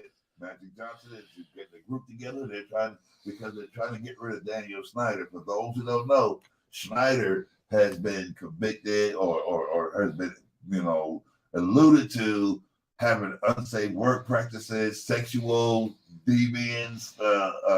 That he's been taking money. He was using the Washington Commanders as his own personal piggy bank, and all the owners want him to sign. He wanted to sell the team. But I think he got dirt on everybody. Is what it is. He got dirt. He refused. Congress wanted to, acquire him and query him, and he was on a boat on the south of France, so they couldn't get to him. But they are talking about trying to get the team away from this dude. He was just mismanagement on this. So, but Magic, Magic owns. He had a piece of the Dodgers. He owns some soccer teams. Of course, he owns a movie theater. He owns AMC Movies. Starbucks. He got a steak in Starbucks. Yep. So he got money, and if anybody can get a piece of that Commanders, it will be him. He is so right. Okay. So right. Also, looks like CWK says Jordan is selling part of his Charlotte Hornets. Okay. Yes. Okay. Yes. Jordan get out the game. I don't know if he hurt for money. I doubt it because the guy's a big gambler. The guy, I doubt it. Gamble. I can't see that ever happening to Jordan. Jordan's a gambler. That boy, he'll take you out there and beat you on the golf course. And rumor says that his gambling is what got his daddy killed. Man, they lying. They lying on us. But you are a Jordan apologist. I researched it, and it was purely an accident. He pulled over to the side of the road because he was tired on his way back in from visiting some friends and family. Right. And you're Michael Jordan's dad. Wouldn't you have a chauffeur? Man, he was actually just driving a little 2-door Lexus. Yeah. Yep, a little 2-door maroon Lex by himself. Wow. Yeah. Well, so Jordan, they hurt my nigga when they said that. Jordan said, "You know what? I ain't talking to the press for the next." It was some games. It was a lot of games. Yeah, you can't do that to Mike, man. Just come on, man. Mike has a thing about revenge. Yeah, man. Yeah, I feel the same way. Okay. What he saying? He said, all right. How he like to say it? Y'all remember that? Mm-hmm. All right. I had a. Just like that Hall of Fame presentation. Can't When think he of how he fired said it.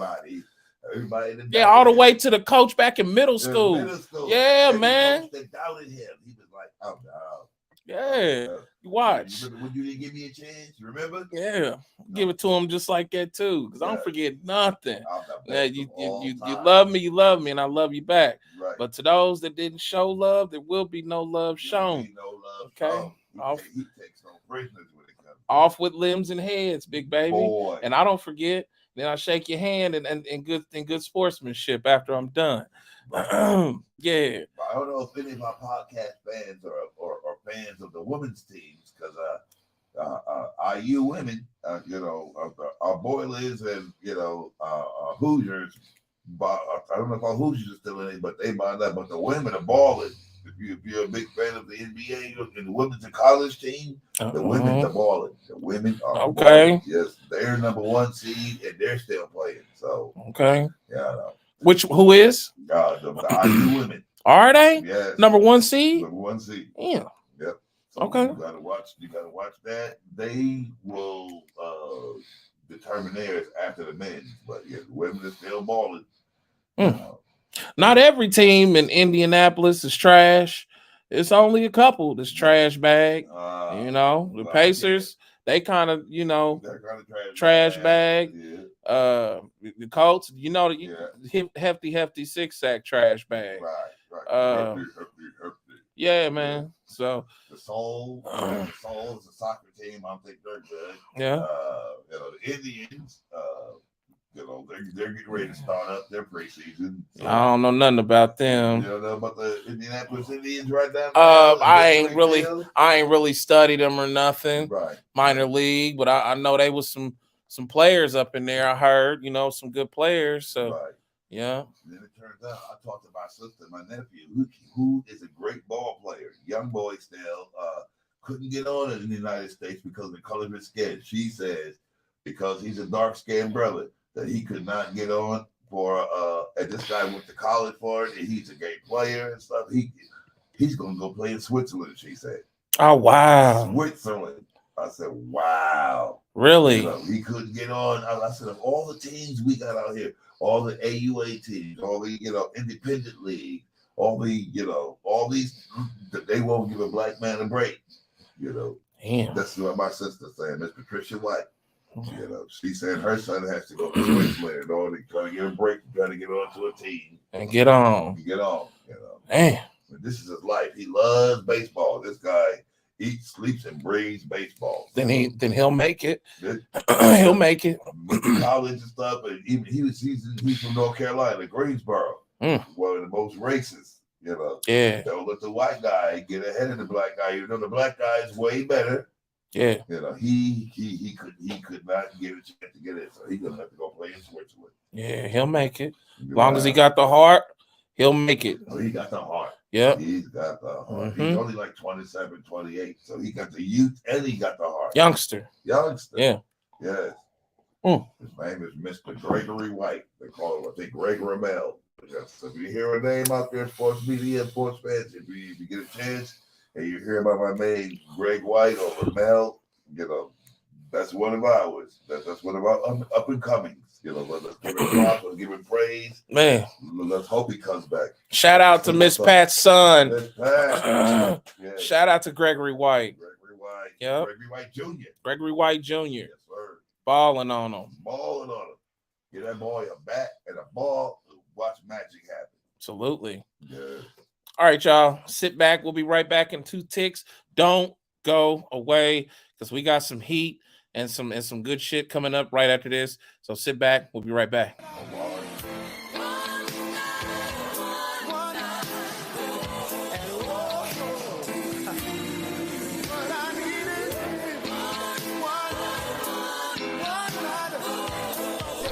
It's not just music, it's classics.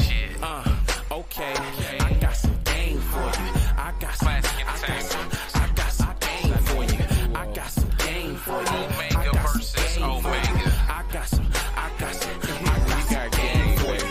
That's $1 million song right there. So tell me, really, don't you think it's fucked up when niggas be twisting shit into submission, forgetting that MOB is the mission, letting pussy take over the brain? There could be some other things, regardless of what you call it, a chain reaction. Dissatisfaction to the game, the pocket and partner, cause he didn't get into this marijuana or drug business just to be bullshitting while you on the sideline with your fake tipping. Nigga, please listen. I understand that niggas got hella shit up on their mind, but man, you can't let it affect the grind. Too easy to look back at the you that fell all the way off and be like, damn, motherfucker, do that. Now, you losing all of your money, man, you losing your dough. This next blow is worse, man, you losing your hoes, you pawning your jewelry, you pawning your clothes, you selling your whip, so now you need to ride the road. Oh, I seen it before. Niggas fall flat on their face from trying to reach grace, dead on the floor. I said it before. Those that are mind, body, and soul should be prepared for the woe. Go ahead, let it go. Whether it's the shots of electrical, lyrical watts, I live from the foe. I'm bred for the cold. Saint Bernard like pedigree, but really I'm a pit to the bone. All OG strains here, no clones. Too many niggas biting other niggas' flows. My style's mine, nigga. Go get your own. Go get your own. Go get your own. That's why a nigga better mind they own. Keep a nickel needle, my heater, miss sending you home. Call it a chrome, a gun, two piece of retone. A Roscoe, gang, y'all, go roll over a brown. A burn of a biscuit, all me shutting you down quick. Coming up out the hostel with this minimal second. Shot to your legs, throw back, feeling wet. This homie, you fucking with niggas that got a gun dead. Fuck you off. What kind of sense does it make to respect you when I got no regards for the law? I ride with the cars, I drive a nigga shot at my door for 1 cent. Did you ever think I'll make him a pause? No. A trained criminal rhymes insane, cynical. People thinking that Maker would never remain lyrical. Now that's pitiful. Give me a minute minimum. I'm ending them as soon as they step into my continuum. No third element. I'm eating MCs alive that don't deserve to rhyme, lacking intelligence. This is relevant to all of those who oppose me. This the rap's vigilant delegate. Game for you. I got some game for you. I got some game for you. Man, we got that game for you. We got that game for you. We got that game for you. Classic entertainment, baby. Omega. Yeah. Game for you. One and only. For you. Oh.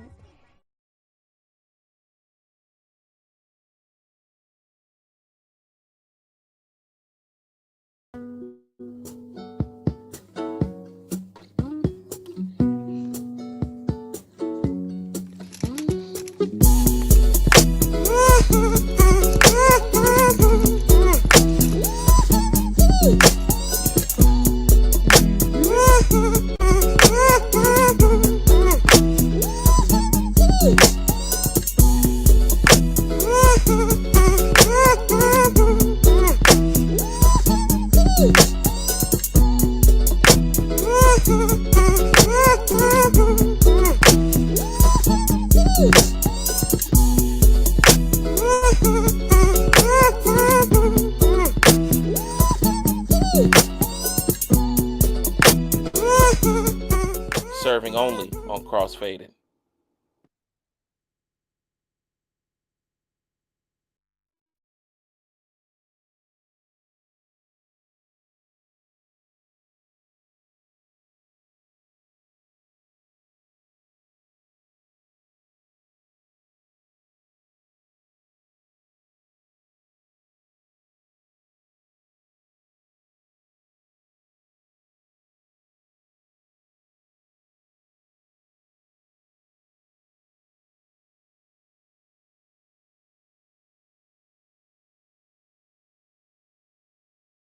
Sorry about that. Forgot that mic was off. I made a segment and had a segment about this when it first jumped off, and it was called The Slap Heard Around the World. I think Chris Rock's response was louder than that slap. You should be able to now. We are going to go ahead and listen to just a couple of components because I can't play a lot. It's a Netflix special. And it is copywritten material. Yeah. So, but we'll just hear a little sniblet. To me, getting smacked by Suge Smith, it still hurts. I got Summertime ringing in my ears. I love Will Smith. My whole life I love this. My whole life I root for this. Okay? And now I watch Emancipation just to see him get whooped. Know what happened. So yeah, if you're not familiar with the situation and you've been under a rock, Will Smith or in a cave, Will Smith done the unthinkable and went on stage during an Oscars presentation. International presentation. It was heard around the world. Yes, and I guess there was a joke that was sent at Jada Pinkett Smith, Will Smith's wife, And Will Smith looked at her. She looked at him. Will Smith originally took the joke in himself, and appearing to look at his face, it was entertaining. But when he looked at her, it wasn't so entertaining, and he chose to follow that up with a slap on live television during one of the biggest Black on black ceremonies crime. in America. Black on black crime. Chris Rock spits back heat though, and he did not hold back anything. He let it be known, how he feels about that engagement. He let it be known, his support and feelings all his life for Will Smith. And what I like what he said was what she did to him was worse than what he did to him. Yeah, that's what I like, because she messed around with dude. A guy, August Alsina. Yes.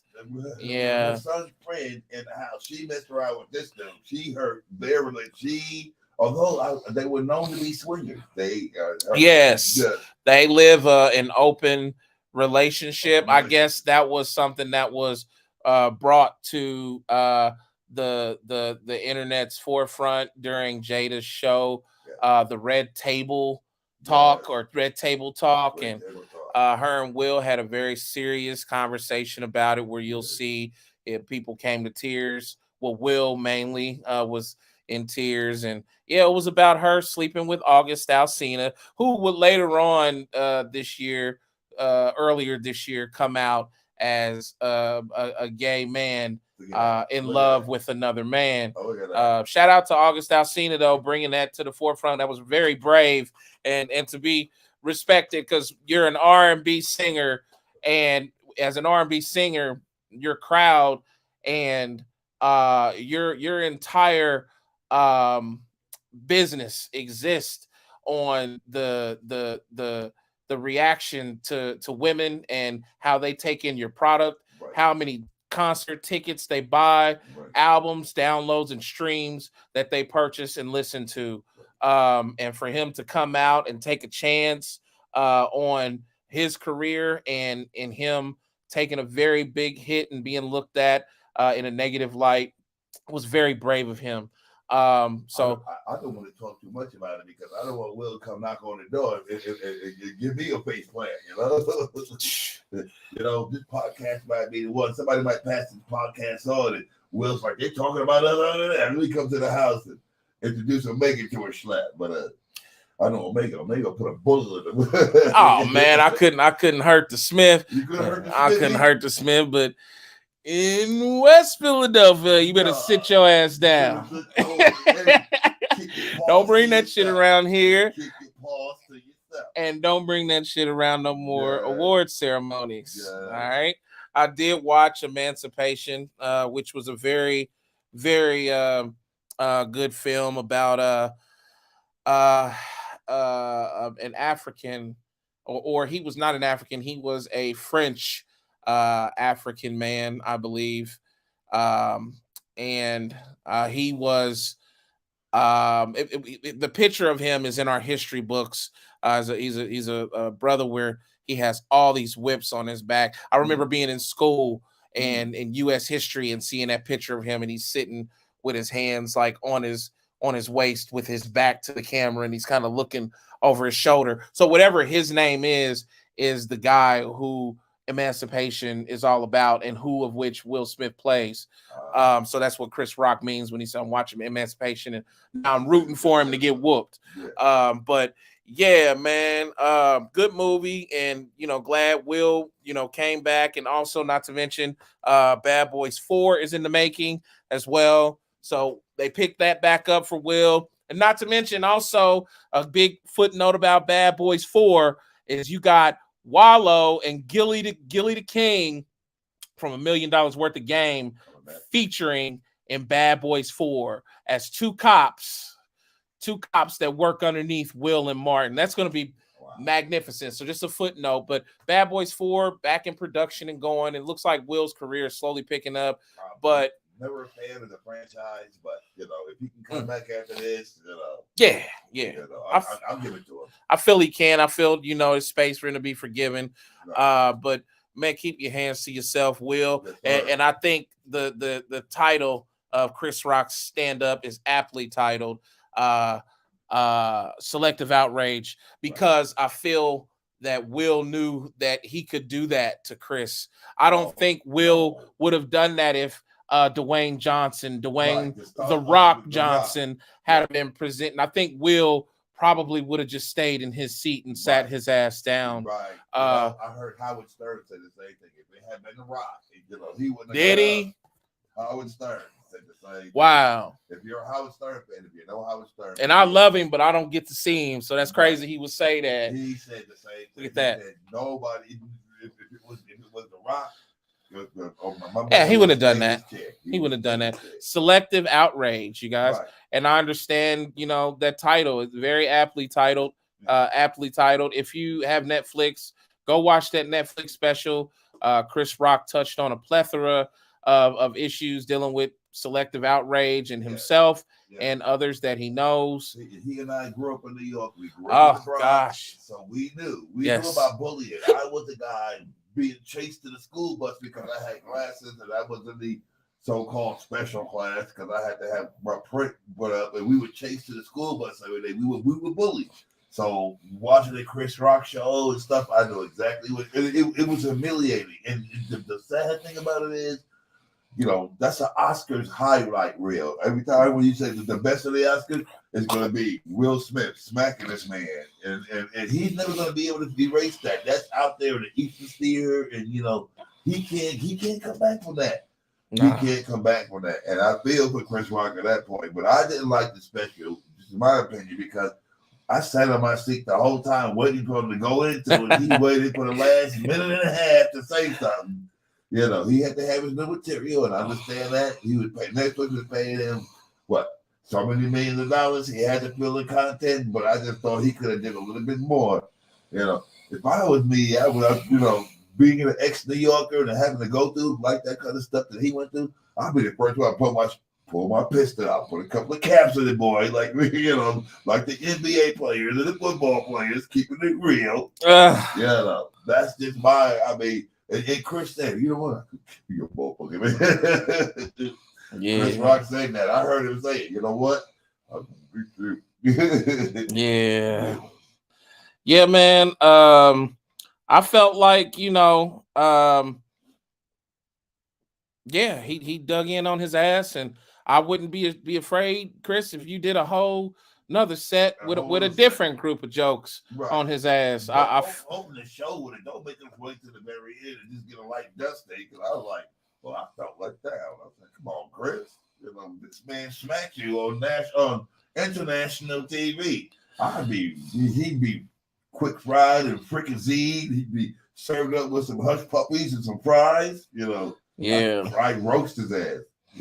Yeah, but it's not only that. It's the black on black crime. Another black man smacking another black man. Yeah, man. That's what got me. Me. I mean, they always say the black on black crime was way before our time, and then we got to watch and witness right there on the Oscars. And I don't understand it. I don't understand. Yeah, that was pretty bad to see, and in this day and age, in this social setting, pretty much anything brothers do. He said, hey, the cops, the people are like, hey, they'll kill themselves, they'll beat themselves, Yeah. That was a bad hand. It was, man. And pretty much anything bad that, that an athlete or an actor or an artist that's black does, it's a reflection on everyone as a whole of that color. That's just how it is in society. It's not the same for other cultures, but with us, like it, that's just how it is, and that just comes from post-slavery ethics, slavery ethics, and social settings that were designed in the 1800 period. So that tonality lasts across American social politics and just across all cultures, and as far as how we're looked at when one of us ill performs. Another one of them. They're like, oh, look, he's slapping his own man. This is okay for us to do it.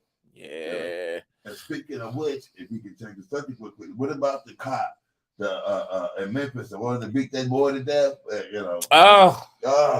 This guy, he finds out he's going to be fired and stuff, and he retires on the day before they can fire him, and he gets full pension and everything.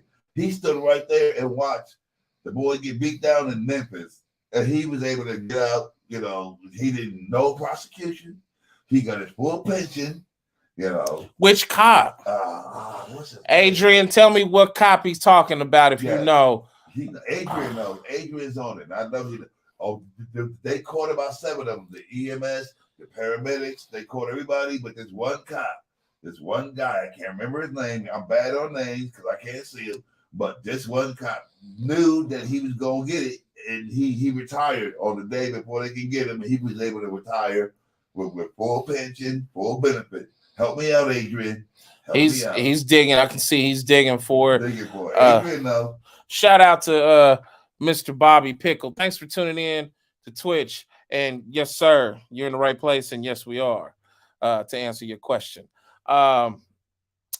Adrian Williams says Emancipation made less than $300,000. Wow. Apple TV bought the rights for streaming. It cost $120 million to make. He really hurt his career, in my opinion. Wow. Damn. Wow. I know. Wow. Wow. That's a dud right there. Yeah. That's a dud. Corey said he would not have done that to Steve Harvey. No. In the hell he wouldn't have. No, he wouldn't have. Man, Steve, boy. Steve's got goons. Steve's got goons. Yeah. But the worst thing about it was they let him go back to his seat. He should have been ejected after he put his hand. I mean, let him try to do the Tom Cruise or somebody like that. He would have been escorted out the building and with the quickness. Lord. When they figure black on black, go ahead, smack him and go back and sit down. That's what got me. They let him sit back down. That's what got me. Yeah. Yeah. And Corey's filling in some blanks from earlier. The person's name is Gordon Whipped Peters. Yeah. Who is that? Is that somebody dealing with Charlotte or dealing with that one of them teams we were just talking about where the owner had some dirt on him or something like that? It might be his name that Corey's referring to. Oh, he's talking about the water. Okay. Yeah. Yeah. Yeah, Gordon Whipped Corey Peters. Put in everything. I ain't mad at Mr. Corey, boy. Man, street team. This Boy. my guy. Put that guy on the team. Corey Rosdell, Adrian Williams. Them is my brothers. Street team.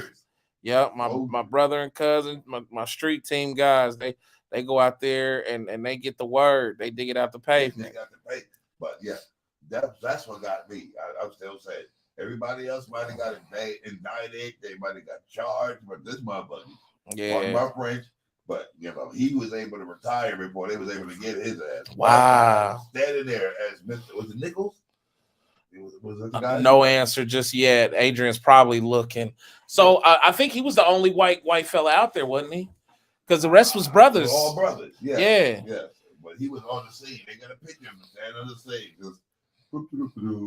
They beating another black man. Wow. Hey, listen, you brothers out there in Memphis, Tennessee, that was those cops. Y'all some sad ass excuses for human beings and sad ass excuses for some brothers. Right. Y'all niggas is terrible. They should have never gave you a badge. Right. The way y'all beat that man, y'all look like some gangsters. Y'all look like some thug ass.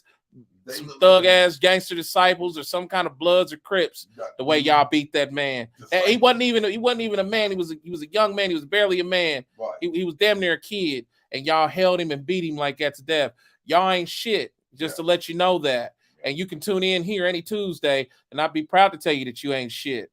And now you got the death of that man and his blood on your hands. Congratulations. You about as bad as the 3 niggas that shot XXX Tentacion. Wow.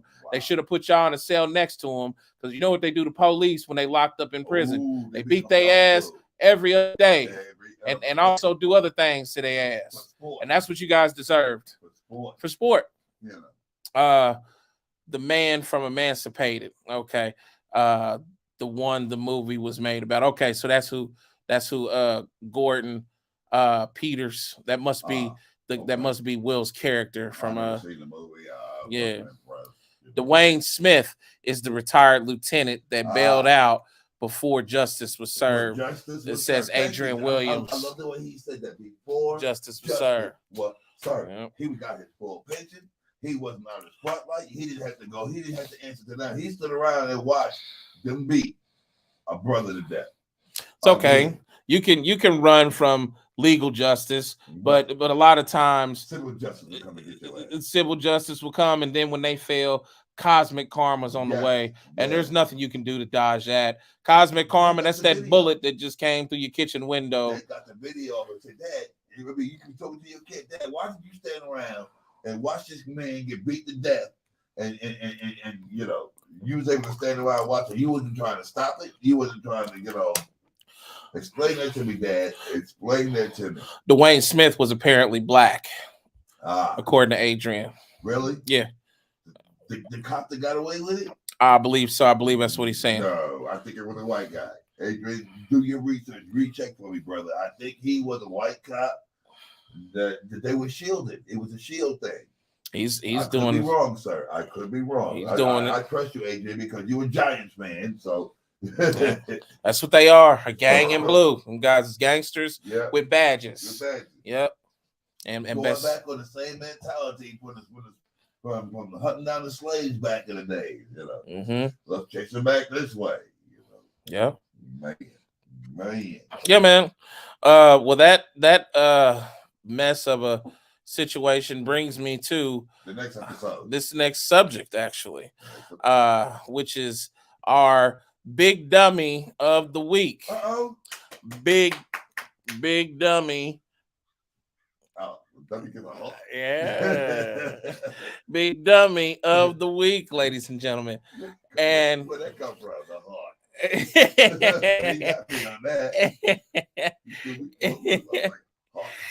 Yeah. And who is the big dummy? The big dummy of the week, sir. Oh, the big dummy of the week. Let's see. You can't even play San Francisco no more thing, can you? Oh yeah, absolutely. Oh well, absolutely. That would be our introduction to Big Dummy. Oh no, we yeah, you'll see when that runs. Okay. Oh yeah. Okay, go ahead. Big dummy goes to this gentleman. Uh-oh. And this gentleman happens to be a lawmaker. Of course. And he currently now is apologizing for some comments that he made during the delegation process of dealing with some laws they were trying to get on the books. That big dummy's name is out of Tennessee. It's a lot of stuff in Tennessee. I told you today. Told you. His name is Paul Sherrill. Paul Sherrill, and black lawmakers in Tennessee are calling for Representative Paul Sherrill to be removed from legislative committees or resign and in support of his offering of hanging by a tree as an alternative as an execution method in the state. Sherrill made the statement during a Tuesday committee debate over a bill that would add firing squads to the state's execution arsenal. Black lawmakers and advocacy groups said Sherrill's language evoked Tennessee's long history of racist violence and lynching. Yes. Yeah. Yes. Sherrill made the statement and said, well, why not hang them by a tree? Oh, my God. We should put that on the books. Yes. Those were his exact words. He's inciting a riot, just like Donald Trump. Later, Sherrill said those were very, very poor judgment calls. And wait a minute. I thought he said, well, it was taken out of context. Oh, you know, he didn't have the brains to even do that. No, he had some nuts about it. He's a big dummy. He had some nuts to at least, you know, own up and take responsibility. Right. Exaggerated comments is they were intended to convey my belief that for the cruelest and most heinous crimes, a just society requires the death penalty in kind. On the floor of the House Thursday and in a later press conference, black members of the legislature called for discipline of Sherrill's resignation. Right. There were 233, some footnotes, 233 reported lynchings in Tennessee between 1877 and 1950, Wow. according to the Equal Justice Initiative. They liked it so much they were doing it in the 50s. Yeah. Wow. So, you got this guy who, I'm looking at the picture of him now. He looks like a half dead dude, like he's on his way out and not too much longer. Right. And Warmed up with that. yep, and he's suggesting that we hang folks in Tennessee for their crimes. Hang him. Yeah, I want to read something because this was very interesting, and it kind of brought me to a few things I've seen online when I researched this, and I said, wow, this would be something interesting to read after this gentleman and his statements in today's modern society. Southern trees bear strange fruit. Yeah. Blood on the leaves and blood at the root. Black bodies swinging in the southern breeze. Strange fruit hanging from the popular trees. Pastoral scene of the gallant South. The bulging eyes and the twisted mouth. Scent of magnolias, sweet and fresh. Then the sudden smell of burning flesh. Here is a fruit for the crows to pluck, for the rain to gather, for the wind to suck, for the sun to rot, for the tree to drop. Here is a strange and bitter cry.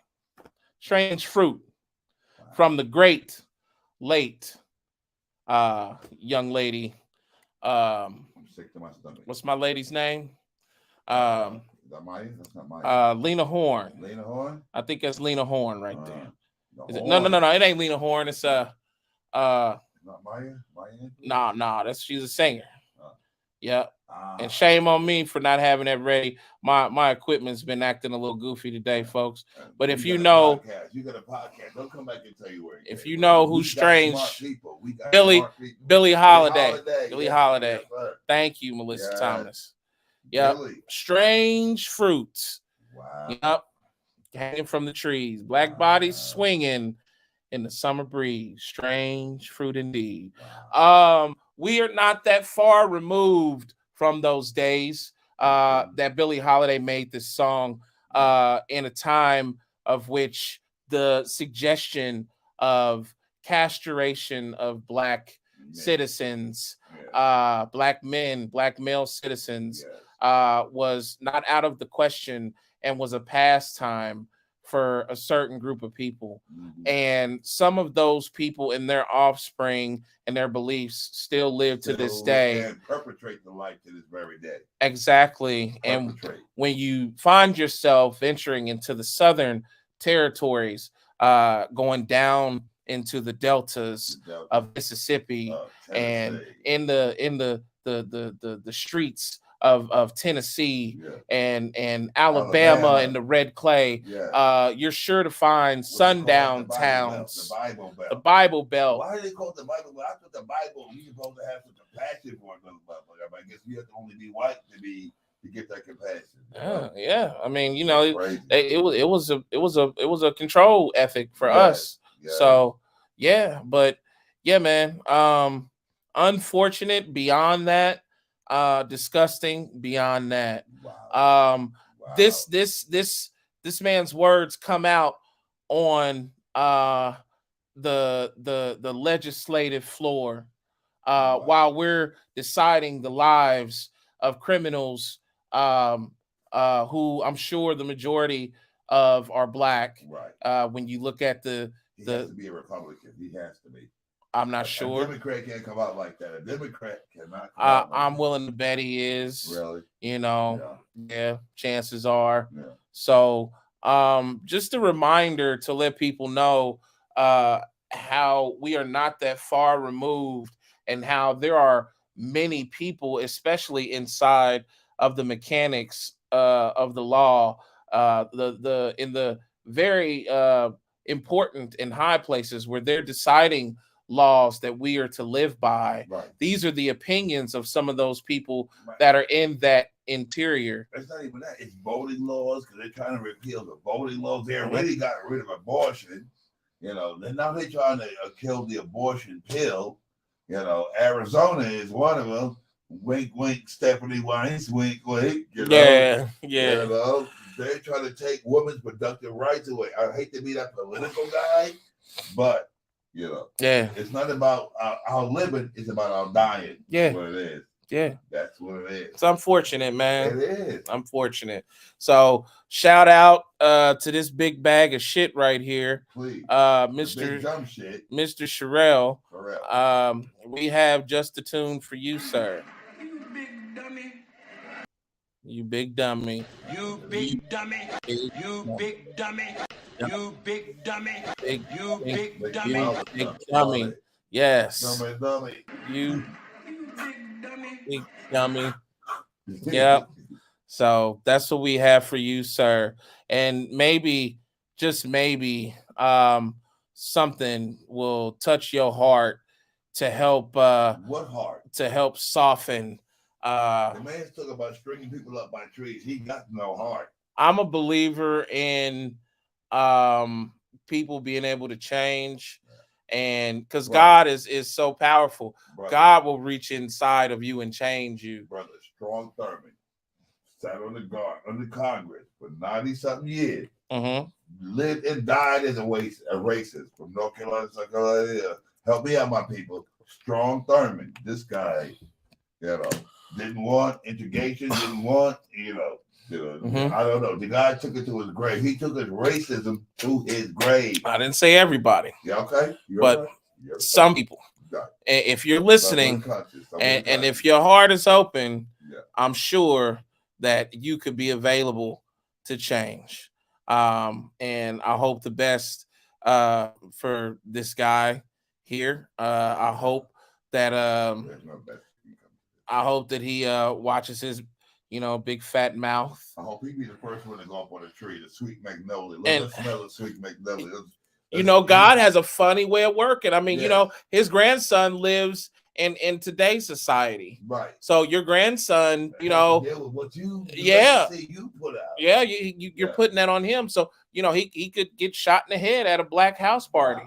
Wow. That would be fucked up, man. Going down the street. Yeah. Or riding down the street listening to some hip hop and he gets riddled with bullets. Or he gets robbed and rappers. We had rappers that had more status than this guy does, and they trying to take his BMW away from him. We had a guy sitting in a chicken restaurant, had his head blown off because, right? Say it again. We had a guy driving down the street with a BMW, you just talked about, got killed.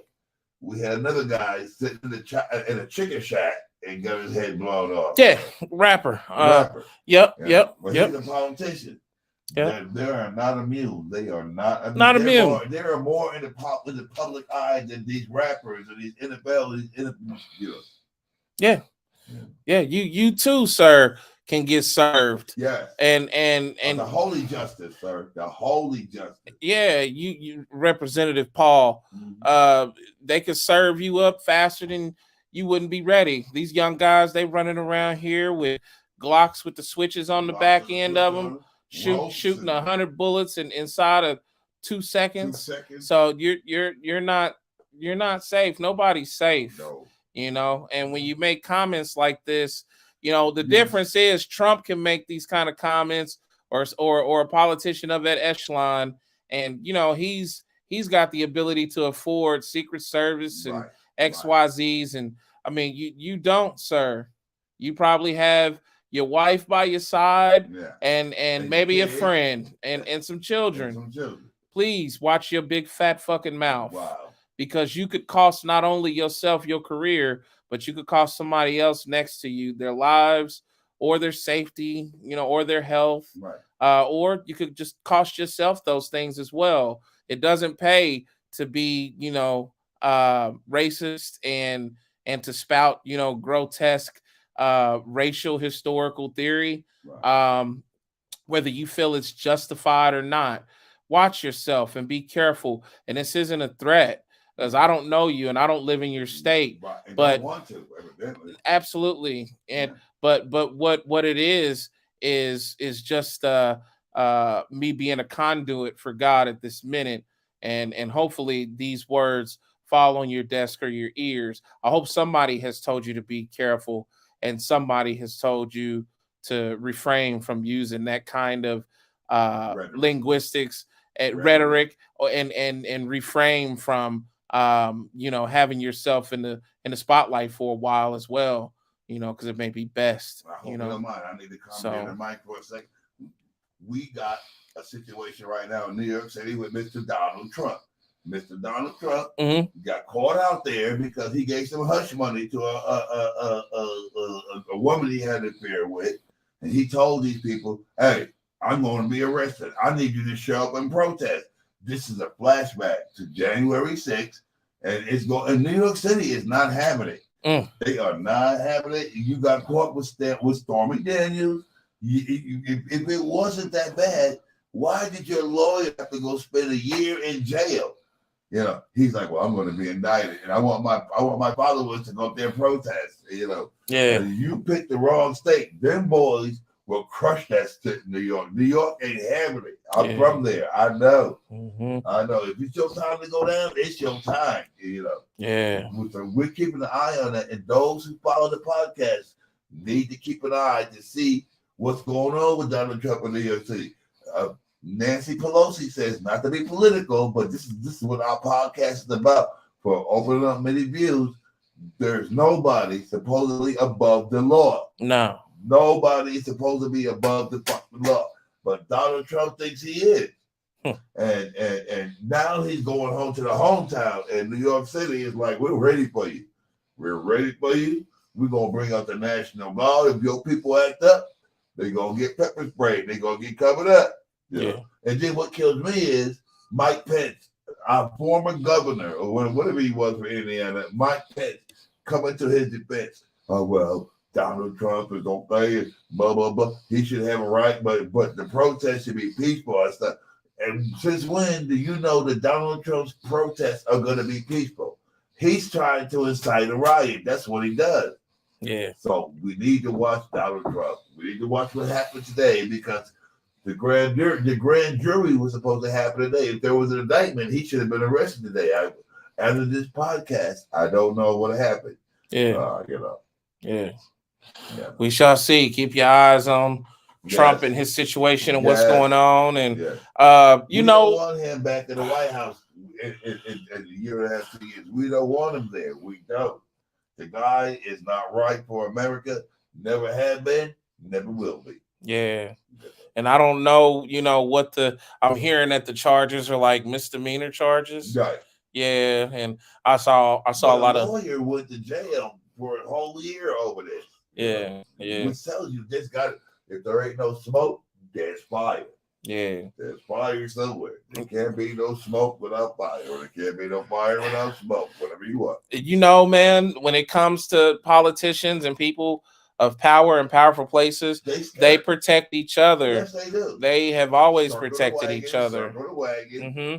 They've always done that for each other. So I wouldn't be surprised. This was a preemptive strike by him. He was like, oh, by the way, I might be arrested. I need my followers to be there and stuff. And if they show up, and we need to watch the news tonight to see, because he had to go into New York today. They've been after him. Manhattan in upstate New York, they've been after him for the past year and a half from his air priority, and then they're still trying to get him for the bullshit in Atlanta. Him doing the voter tampering in Atlanta. He's trying to get that kicked out. Yeah. I'm a sports fan originally by love, but guess what? I also watch the social condition. I watch what's going on because it's history repeating itself again, and those who have get away with it, and those who don't go underneath it. Yeah. I dig that. Yeah. You scared me. You changed seats on me, brother. Huh? You scared me. You're moving around on me. Oh, I ain't went nowhere. Yeah, you just sitting over there. Yeah, I'm right here. You moved over there. No, ain't nobody over there. Oh, really? All right. Okay. We got I need some comments. Please. Adrian says James Storm Thurman represented South Carolina in the U.S. Senate from 1954 to 2003. Huh? He's saying Stormy's relation. I don't know what made him bring him up for South Carolina. Yeah. I'm not sure. Shit gets loose in South Carolina. You know that. Yeah. As long as you got the corn cob and the pipe, you can get anything you want in South Carolina. Lord. Corey Rosdell says the last public hanging was a man by the name of Rainey Bethea in August of 1936 in Kentucky. Wow. In Kentucky. Wow. Yeah. See, I remember growing up, they talked about a red summer, 1919. That was before my time. I was born in 62, but I remember, I do my history, and I heard. Yeah. 1919, red summer, was a year where they lit us up. They lit up, they hung so many black people. Wow. Yes, 1919. Red summer of 1919. Do your history, people. Do your history. Find out. Yeah. Melissa Thomas says Trump acts like a badass kid that needs his ass whooped, yes, but has siblings that take his punishments for him. Yes. Well said. Siblings and peons, yes. Well said. Yes, ma'am. Yeah. Yes, ma'am. Adrian Williams, absolutely well said. Adrian Williams, the grand jury will reconvene next week on Trump. So he was doing a preemptive strike because he figured he might be indicted, but he said, well, let me just get everybody out there and protest so they won't indict him, Yeah. Indict him. Indict him. A little early, I was having some equipment trouble and had a comment from somebody. Corey Rosdell, your equipment is giddy, just like your pick of football teams. Dallas. I didn't see that. I'm just Corey. Hey man. Corey, I ain't mad at you, brother. Hey, you need to throw away all that coach shit because that shit attract bugs and everything else, my nigga. Corey, I don't want your skin to break out and shit. Corey, bake my man a cake. Bake my man a cake. I put on a coach shirt. I get to scratch in my neck starting. When I wear coach gear, it's like I got on fake gold or something. I get to Corey, do me a favor. Bake my man a Dallas cowboy cake. I know you a baker. It's starting it. Bake my man a cowboy cake. Watch how long he's gonna last. Dallas. I'm riding with B. Right. Dallas in the house, big baby. Yeah. You know what I'm saying? And if I try to get a Colts or what's the other New York Giants, I can't. My hand won't let me grab my collar, man. I can't reach my collar. But if I say Dallas, ooh. You ain't coming to New York. We can't New have York? you in the NYC like that. New York, the Colts. It ain't working. I can't get my. We got 3 teams. Dallas. We got the Colts. We got the Bills. We got the Jets, and we get the Giants. The only state, one of the very few states that have 3 teams. Corey and Adrian, I would like to offer y'all this treat we keep at the table. This is a can of these nuts. Help yourself. We had these nuts on the can. This is for Corey and Adrian. Out on this podcast. You got can of these nuts. Help yourself, man. Pretty real nuts too, man. Really? Cashews and everything. Help yourself to these nuts, man. You know what I'm saying? Hey, I love y'all, man. You gonna make me show up with a jersey. I want everybody to be surprised what jersey I'm going to show up with. There's only 3 that I got. Hey, shit. All right, y'all. 2 ticks. We'll be right back to close on out the show. We'll be right back. All right. Rappers, producers, hip-hop entertainers, hit up CWK Promotions for any of your management needs. Promotions, booking, studio sessions, feature help, models for your music videos, and much more. Hit up Chris Kleiss with CWK Promotions. Booking from 15 to 30% cheaper. Models $50 to $500 for your videos. Promotions of any kind. Studio sessions ranging from $35 to $175. And features from $10,000 to $250K. Hit up CWK Promotions now.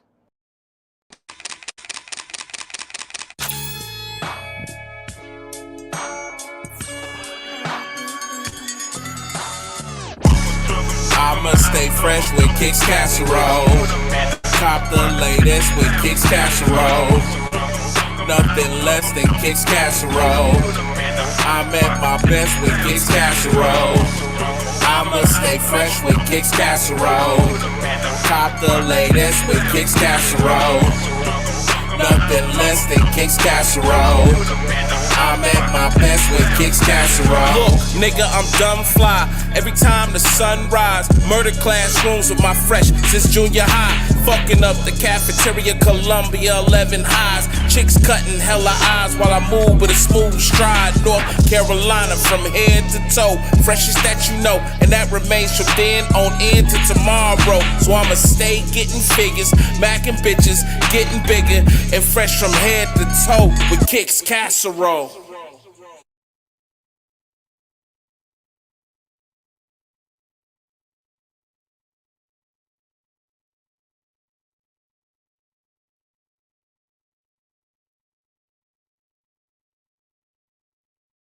Turn it up. Turn it off. Turn it up.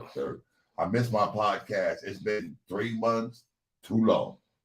I'm glad we're gonna get back into a fix. My vote is every other Tuesday. Every other Tuesday. Every other Tuesday. That's my vote. Every other Tuesday. So that's what we're sitting at, you guys. So CrossFaded Tuesdays at 2. Every other Tuesday. As we go, we need a vote. We need to put a poll up. Do we need us every week or every other week? Because that give us more chance to get more stuff. Yeah. You know, because we got so much content that's going on in this country. Is so crazy. Yeah. You know, we need every other week so we can come full force. We can come loaded. Yeah. We can come loaded. Are we done? Oh yeah. Yep, they listening to you. That's what I'm saying. If you're in my camp, pitch your vote for every other Tuesday. If you're in Omega's camp, he wants every Tuesday. So let us know. Let us know. We need your input. We need to know what you think because we got content. But I say the more content, the better. But we need your input to let us know. Should we come correct every week or every other week? Because right now I'm in love with Adrian. That's my dude right there. Yes, and CSP, my man CWK. CWK. Yeah, and Corey Rosdell. As a matter of fact, me, Corey Ross, and CWP, and Adrian, we going out to state when they come to town. Yeah. We gonna put some meat down on it. C. Rosdell. By the way, C. Rosdell says, hey, I'm telling Mama she's a Colts fan too. Oh. But you can tell Mama. Oh, she gonna tell Mama on you? And I'm going to save you a nice batch of these nuts, big brother. Waiting for you when you come in town. Oh, my God. You got cashews, all this. It's pretty good, too, man. Really? Where they at? Huh? Where they at? Right here. You know? Oh, yeah, my bad. I'm sorry. Yeah. Keep reaching to your right a little bit. You know? Boom. Boom. Yep. Uh-oh. Well, see now, Nope. I say we eating nuts. These nuts every other week for these nuts, brother. Every other week. So tune in with us. Every other Tuesday is what I'm thinking too. That's me. But give us a vote. What do you think? Every Tuesday at 2? And it's Tuesdays at 2. Is the content that good? Is it that strong? And we still got the sports. Don't wait for nobody. The sports are correct. And the sports change, you know, they say sports is the real reality. That's what's left in this world because everything else is so saturated, saturated. That's crazy. And in sports, we have a winner and we have a loser. And that's what we need in America. We need somebody to win, and we need to bet on it. Yeah, absolutely. So bet on us. Let us know if you want us every week or every other week. Let the record show. I like every other week because that gives us a chance to prepare and to be right. I actually like every other Tuesday too. You know? Yeah, personally. All right. Yep. But you let us know. Leave it in the Let us know. comments. And you Hey. can comment on this stuff even after we're done. Right. Hey, I want to see you guys every Tuesday, or I want to see you guys every other Tuesday. I'm Yeah. good with that. Let us know what you feel. I want to see you guys once a month. You know, Yeah. Don't do that to us. Come on, don't do that. They're bad. Right. Before we go, Cheryl Thomas is just chiming in, and she says, "Good Mama. afternoon, son." Oh my God. And Hollywood Rome. Oh my. We love you guys. I see you, mommy. I see you. I got my eyeglasses up for you, mama. I love you, mama. Shout out to my mom and pops. Hey, pops, Uncle D, what's going on? I love them to death. D, I'm looking at the chill, Uncle D. I got my glasses up for you. Yeah. Yeah. Hold on, Adrian sent me some. I ain't got that phone, dog. I'm on a. I ain't got it available to me, man. I'm gonna see it when I get off, and I'm gonna text you when I see it. Adrian also says on some footnote facts, yes, sir. The riots of 1919 resulted in 38 fatalities, 23 blacks and 15 whites, 527 injured, and 1,000 black families left homeless. How many hangings, though? That's the thing. 1919 was the hangings. That's what the hangings went crazy. He ain't got that in there, but he says other accounts reported 50 people were killed with unofficial numbers. Wow. Wow. Man. Crazy, man. Yeah. Yeah, man. So it's real. If you give me a chance on the next podcast, I might have to bring the guitar out that Mr. Omega bought me. He bought me a guitar a couple of years ago because he knows I love guitar. I like to hear some stuff. I would love to break a tune out. Time to move. I need a podcast about saying you wouldn't mind hearing a man break out an acoustic guitar. You know, in the mood. I would love to grace the podcasters with a little pickle and a grin. Yeah. I love pickle and a stomach. If you want to hear that, please let my man know. Let my man know. Hey, Corey on here telling this stuff up and down the comments. Man, come on, man. What Corey talking about? Hey, telling my mom's, man, about the coats and how I didn't say, hey, man, trash is trash. Man. I can't, what you want me to do about it, Corey?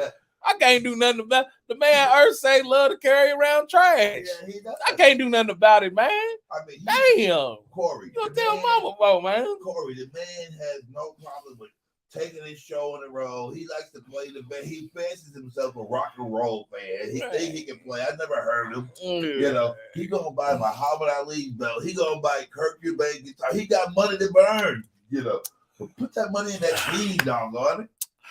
Let's get the team on the road. Adrian, how convenient. Now that's funny, Corey. Man, all of y'all gets the Billy, man. Wow. Billy. Wow. Hey, this was a good show. This was a great show. Thank all of you guys. I love these folks. I love all you guys. As a matter of fact, I'm in love with Adrian and my man CW. Yeah, CWK Promotions. CWK Promotions. Yep. Yep. You saw the commercial. If you need help and you're an artist with trying to get verses or just help out in the Dallas, I'm sorry, not Dallas, but Denver territory for shows or just nationally stuff that you need help with. CWK Promotions has a lot of reach in a lot of different states with a lot of different folks. Yeah. And if you're in Indianapolis, my man, if you're an artist, like we said from the beginning, if you're an artist, my man has videos. He has the education that you're going to need to keep yourself from falling into the pit holes that everybody else falls. All these other artists fall into, where they sign contracts and get burned at the end, where they get money taken and don't get it back. You got the educational, you got the Bible. Yep. And they don't have to be an indie. We're worldwide. We're millions of views. Yes. Hundreds of thousands of views. If you are a musician, every couple of weeks on YouTube. If you are a musician and you want to make sure your stuff is right where they can't get you, because it's a game. Yeah. It's a game. If you're not prepared to go to the game, you what do you say? If you don't learn the game, you die by the game. You die by the game. You succumb to it. So stay tuned to what we're doing on there. Pretty soon, we're launching a new line of shorts videos that is all definitions based, music business definitions. So you can save these and have visual definitions that you can just direct. You can go right to your saving to where you saved your category at, or whatever they call it on YouTube, your saves or whatever, and pull the definition up. You don't have to have a book. I would suggest you still have a book of music business definitions and get you a book of music publishing definitions as well. But I am in the works right now currently with having a string of videos that are all definitions. We're talking about probably going to be somewhere around 100 videos of just nothing but definitions that are keepsakes, and you'll be able to save them and refer to them to help you along your musical journey with everything that you got going on and what you're doing. I was listening to NPR. There's a concert coming to town by this artist, and I think it's Lily and Willie or something, and they were talking about how hard it was. I did not know about the publishing. I did not know about the musicians. I did not know. And see, if you had turned the page and came to the Omega page, the Classic Records page, where we at on that? Omega Classic Records. If they had known about Omega Classic Records, it took them 4 years to put an album out because they didn't know the inner workings. They did not know. Yeah. But the people would have benefited from you, and I'm going to try to reach out to them, and so they finally got their album produced. Yeah. And they're having a small show concert, but I'm going to make sure if I can reach out to them and say, look, go on this website, go to Omega Classic Record. Mm-hmm. Get yourself right. Don't let them take from you. It's your life. It's your content. This comes from you. Mm-hmm. And you have the right to maintain your rights. You have a right to maintain it. And I'm going to tell them there's Omega Classic Record. Sir. The video. Sir. Melissa Thomas said it best. Got to know the rules of the game. Stay ready so you don't have to get ready. Oh, rest in peace, Psych Pacino. That was something that he would always say. God bless Psych Pacino. Yep. Cheryl Thomas, you better leave my Colts alone. And you too, Hollywood. Oh my goodness, Bobby! I ain't bothering your Colts. I'm waiting to see what they gonna do. I'm a Giants fan. I'm a transplanted Giants fan. My daddy was a New York football Giants fan. Right now, I'm in love with the Jets, so the Colts can do what they do. Adrian Williams, he sure has money to burn if he's burning Cowboys gear. Ooh, Adrian, you a vicious, Adrian. I can't wait to see you when you come to town. We got to break some bread. I'm gonna buy a Colts hat. And I'm gonna buy a New York Giants hat. I'm buying them on Craigslist, or I'm buying them so I ain't gotta pay that much. I probably could find both of them at the Goodwill, keeping it real. You know what I'm saying? Let's get it, baby. Let's get it. And I'm gonna get some marshmallows, and we're gonna have a nice little burnout right here in the middle. That's gonna be the episode. That's gonna be the foundation of the episode. Get ready because we grilling Colts and New York Giants style. We grilling marshmallows, big baby. Marshmallow grilling. Mama, come talk to this pretty young mama. Come talk to this pretty young. Can feel the heat from the Giants on my marshmallow. Oh my God. Oh. You're gonna be smoking blue then. 15 blue ain't going out without fighting yet. Wow. And mom says, okay, Hollywood, I'm sorry. Yeah, but wow. I get it where I'm a Colts fan while I'm here. Yeah. And by the way, mama, how's them oils going? Hit me up later. Let me know. Yo, so no matter how bad things get, keep your head up. All right. We go through a lot. There's a lot of downs. You always are going to get pushed down, knocked down. You always are going to feel that ground every once in a while. But like my man Rocky says, and I love it when he says this, and this is Rocky month, it's not about how hard you get hit, but it's about how hard you get hit, fall, and get back up. Get back up. All right. What's the other song? We fall down, but we get up. We get up. We fall down. We get up. That's for my parents' generation right there. I love that song. Yes, and that's true to life, you guys. Yes. So don't worry about a bad first quarter. Right. And I mean that because everything turns around. The sun will shine. It cannot rain forever. Nope. And that's a special, just a camaraderie vow to my friends, my family, and everybody I care about, and even those I don't know. Pick your head up, as my mother would tell me in them days when I was going through things. Pick your head up and put your shoulders back. And for us young rappers out there, there, you are young, you are gifted, you are black. That's what's going to prevail. Yes. They can't take that from us. You are young, you are gifted, you are black, you will come back. That's right. That's right. That's right. Hey, y'all keep up the love, peace, and hair grease. I love you all. Shout out to my guys for their first time tuning in to Big Country. Shout out to Mike Culver. Thanks Adrian, all of y'all. my boy Adrian. I love my hearts to death. Corey Rosdell. That's one of my hearts. Yes. Adrian Williams, one of my hearts. Yes. Cheryl Thomas, of course. CWK. Melissa Thomas.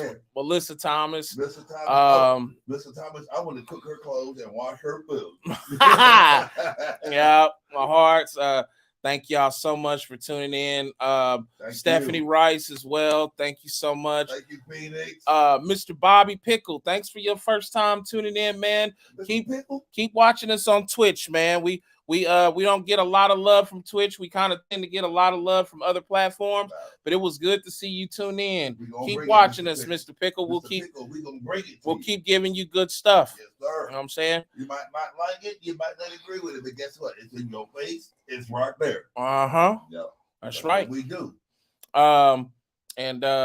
Man, everybody just practice love, and that'll prevail. And don't forget, we have a poll. You got to let us know. Do you want us every week or every other week? My vote is for every other week, because that give us more content. That give us that we can come larger, we can come bigger. Every week, it's a little bit harder. I don't know. Yep. I'm not the director of the podcast. I'm along for the ride. But guess what? We still got sports. Don't forget the WBC. That we got baseball tonight. We got the Sweet 16. Yep. NBA still going on for the sports fans. Yep. I know. I love my sports fan brothers and sisters out there. I love my sports fans. Yep. Tuesdays, 2:00. Keep that in mind. Or be square. That's right. That's right. Same bat time. Yep. Same bat channel. That's right. And shout out to my man, the one and only. I colored him father. Tell him I said, "Hey," to my man down there in Florida. That's my dad right there. I colored him father. All right. I call him stepdad. Okay. All right. Hold on. Love y'all. Yeah. In there like swimwear, it says Melissa. Cheryl Thomas says Pops. And she says, "My name is Mama." Yes, Mama. Yes, it is. I love that when they call her Big Mama. I wouldn't call her Big Mama. There you go. I don't want her to get.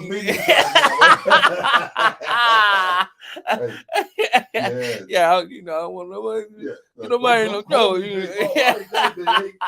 Oh, no, she's a little thing. A little thing. Yeah. I like that when you call me small mama. Hey, I love all of y'all. Love you. Thank y'all for tuning in and spending this little bit of time with me. It really means the world to me. Thank you for tuning in. And guess what?